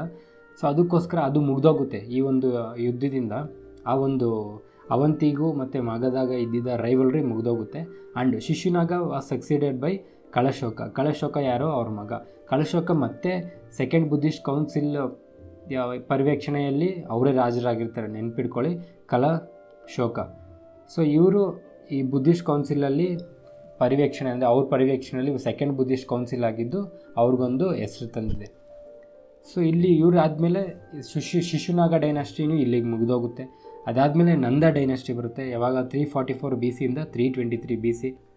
ಸೊ ಶಿಶುನಾಗ ಡೈನಾಸ್ಟಿನ ಮಹಾಪದ್ಮ ಅನ್ನೋ ರಾಜ ಉಳಿಸ್ಬಿಡ್ತಾರೆ. ಸೊ ಅಲ್ಲಿಗೆ ಶಿಶುನಾಗ ಡೈನಾಸ್ಟಿ ಮುಗಿದೋಗುತ್ತೆ. ಇಲ್ಲಿಂದ ನಂದ ಡೈನಾಸ್ಟಿ ಸ್ಟಾರ್ಟ್ ಆಗುತ್ತೆ. ಸೊ ನಂದ ಡೈನಾಸ್ಟಿಗೆ ಯಾರು ಮಹಾಪದ್ಮ ಅನ್ನೋರು ರಾಜ ಆಗ್ತಾರೆ. ಮಹಾಪದ್ಮ ಅನ್ನೋರಿಗೆ ಇನ್ನೊಂದು ಹೆಸರು ಕೂಡ ಇದೆ, ಯಾಕಂದರೆ ಸರ್ವ ಕ್ಷೇತ್ರ ಅಂತಕ್ಕಂಥ. ಯಾಕಂದರೆ ಅವ್ರು ಎಲ್ಲ ಕ್ಷತ್ರಿಯ ಕ್ಲ್ಯಾನ್ಗಳನ್ನ ಮತ್ತು ಎಲ್ಲ ಕ್ಷತ್ರಿಯ ಕಮ್ಯುನಿಟಿಗಳನ್ನ ಬೆಳೆಸೋಕ್ಕೆ ಸ್ಟಾರ್ಟ್ ಮಾಡ್ತಾರೆ. ಮತ್ತು ಇವರು ಶಿಶುನಾಗಸ್ನ ಆಳಿದ ಪ್ರತಿಯೊಂದು ಡೈನಾಸ್ಟಿನ ಕೂಡ ಉರುಳಿಸ್ತಾರೆ.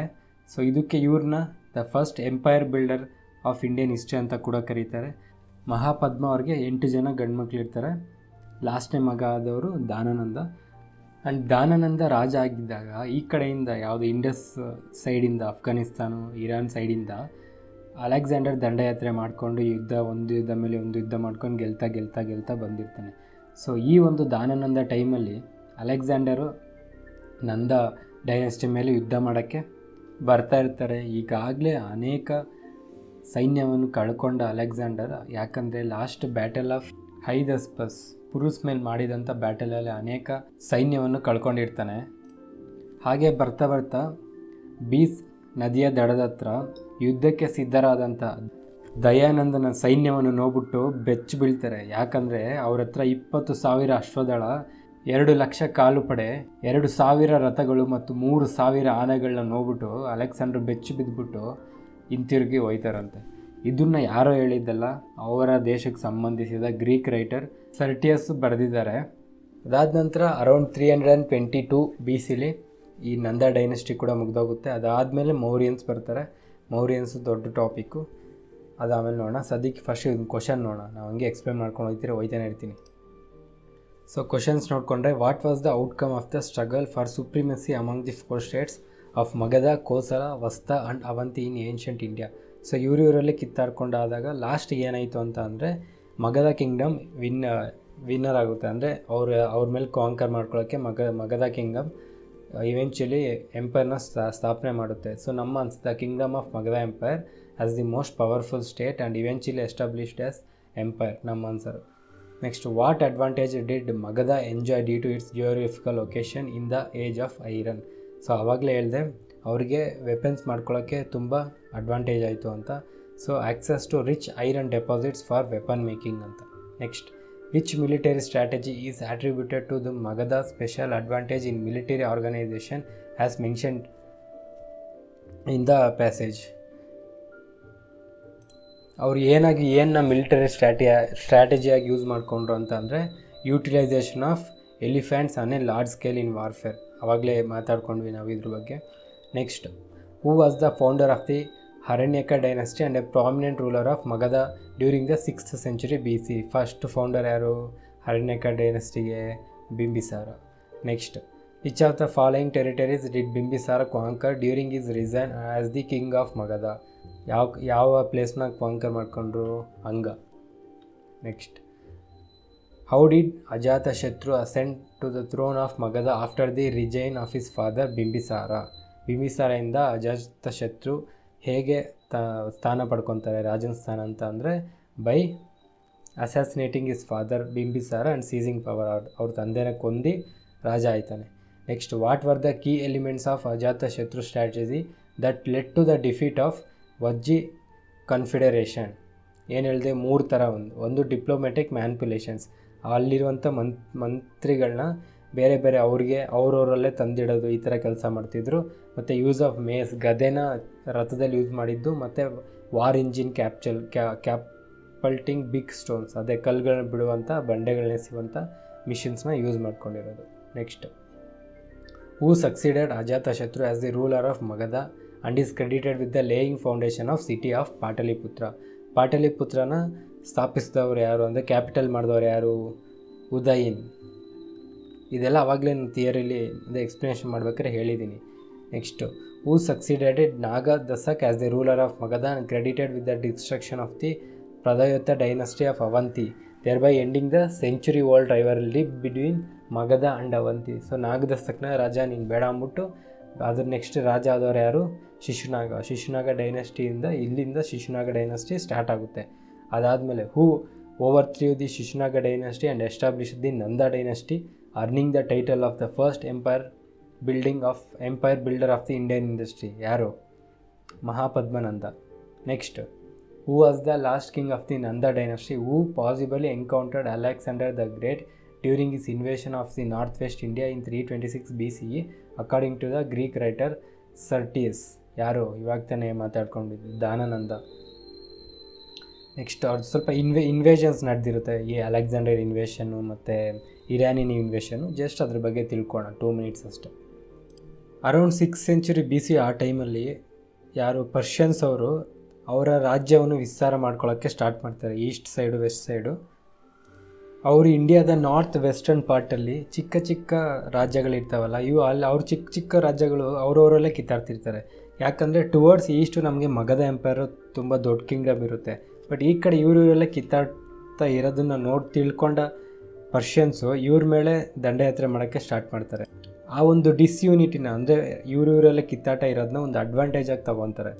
ಆ್ಯಂಡ್ ಸೈರಸ್ ಅನ್ನೋ ರಾಜ ಫಸ್ಟು ಇನ್ವೇಡ್ ಮಾಡ್ತಾರೆ ಇಂಡಿಯಾನ. ಆ್ಯಂಡ್ ಗಾಂಧಾರ ರೀಜನ್ನ ಕಾಂಕರ್ ಮಾಡ್ಕೊತಾರೆ. ಯಾಕಂತ ಅಂದರೆ ಅಲ್ಲಿರುವಂಥ ಜಾಗ ತುಂಬ ಫಲವತ್ತಾಗಿರುತ್ತೆ, ಅಲ್ಲಿ ಅವ್ರಿಗೆ ಗೊತ್ತಾಗುತ್ತೆ ತುಂಬ ರಿಸೋರ್ಸಸ್ ಇರುತ್ತೆ ಅಂತ.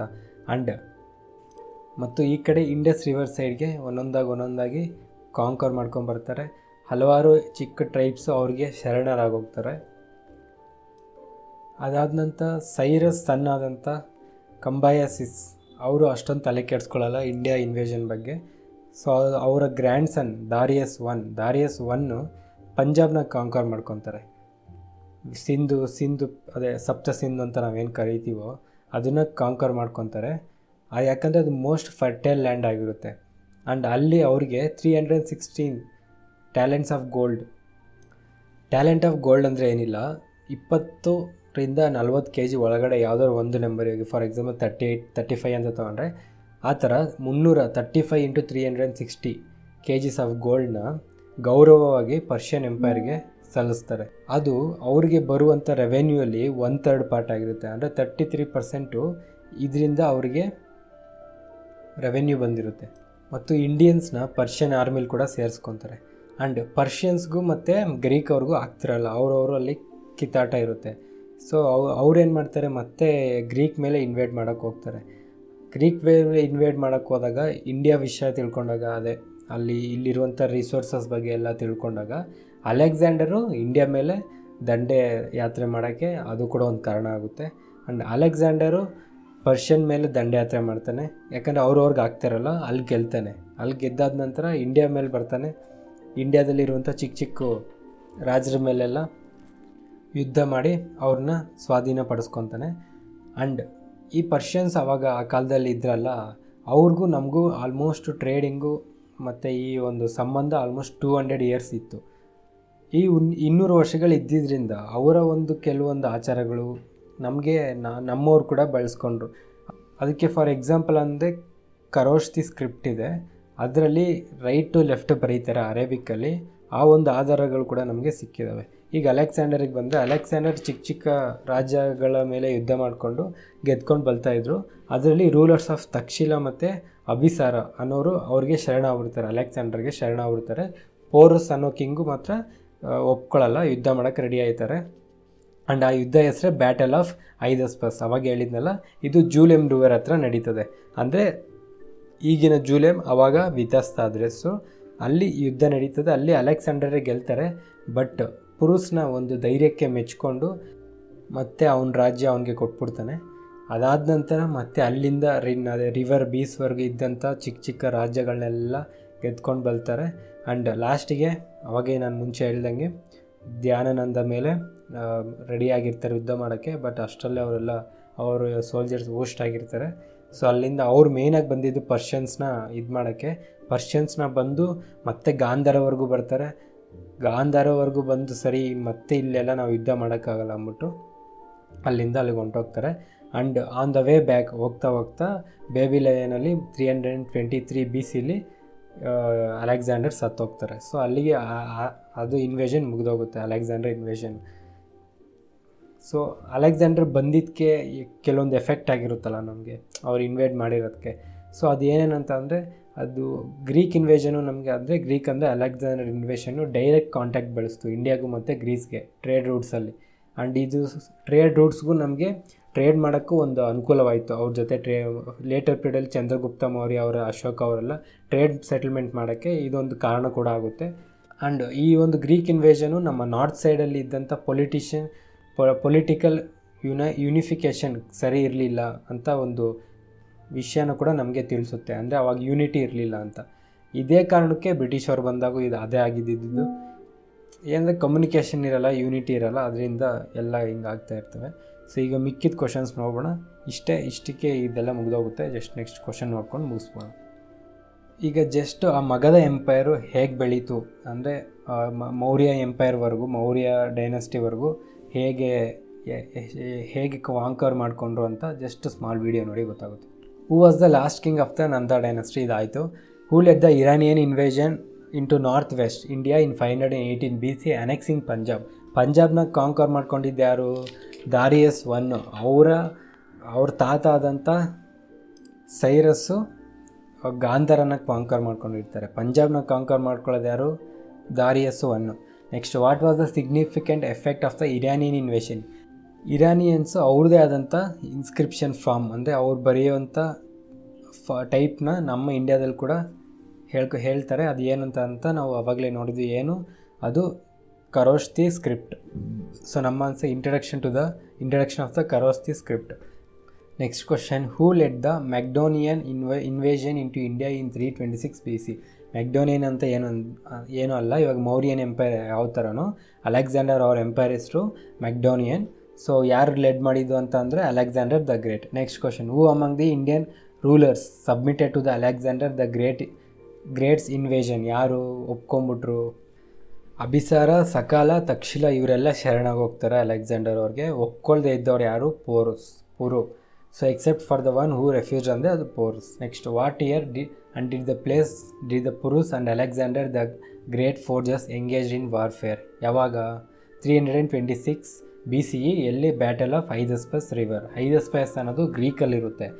ಅದಕ್ಕೆ ಇದರಲ್ಲಿ ಅಲೆಕ್ಸಾಂಡರ್ ಗೆದ್ದಿದ್ದಕ್ಕೆ ಅದಕ್ಕೆ ಹೈದಸ್ಪಸ್ ಅಂತ ಹೆಸರಿಡ್ತಾರೆ. Next, what was the reason of Alexander the great's return from the Beas region during his conquests of India? His soldiers fear of the great Magadhan Empire, lack of resources and supplies, sudden illness of Alexander, heavy resistance from the Indian rulers.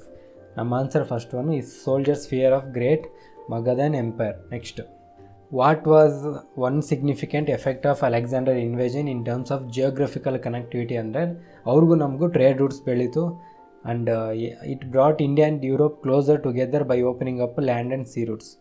So ಇಲ್ಲಿಗೆ ಇದು ಮುಗಿದೋಯ್ತು. Video length ಇದೆ, ಸಾರಿ.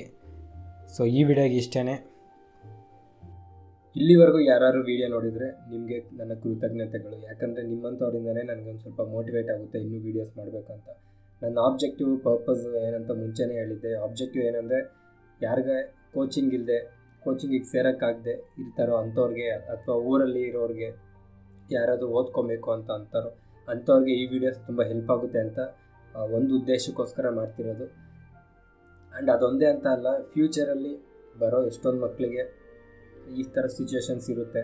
So ಅವ್ರಿಗೆ ಕೂಡ help ಆಗಲಿ ಅಂತ ಕ್ಲೀನಾಗಿ ಪ್ರತಿಯೊಂದು ಆದಷ್ಟು ತುಂಬ ಡೀಪಾಗಿ ಹೇಳೋಕ್ಕೆ ಪ್ರಯತ್ನ ಮಾಡ್ತಾಯಿದ್ದೀನಿ.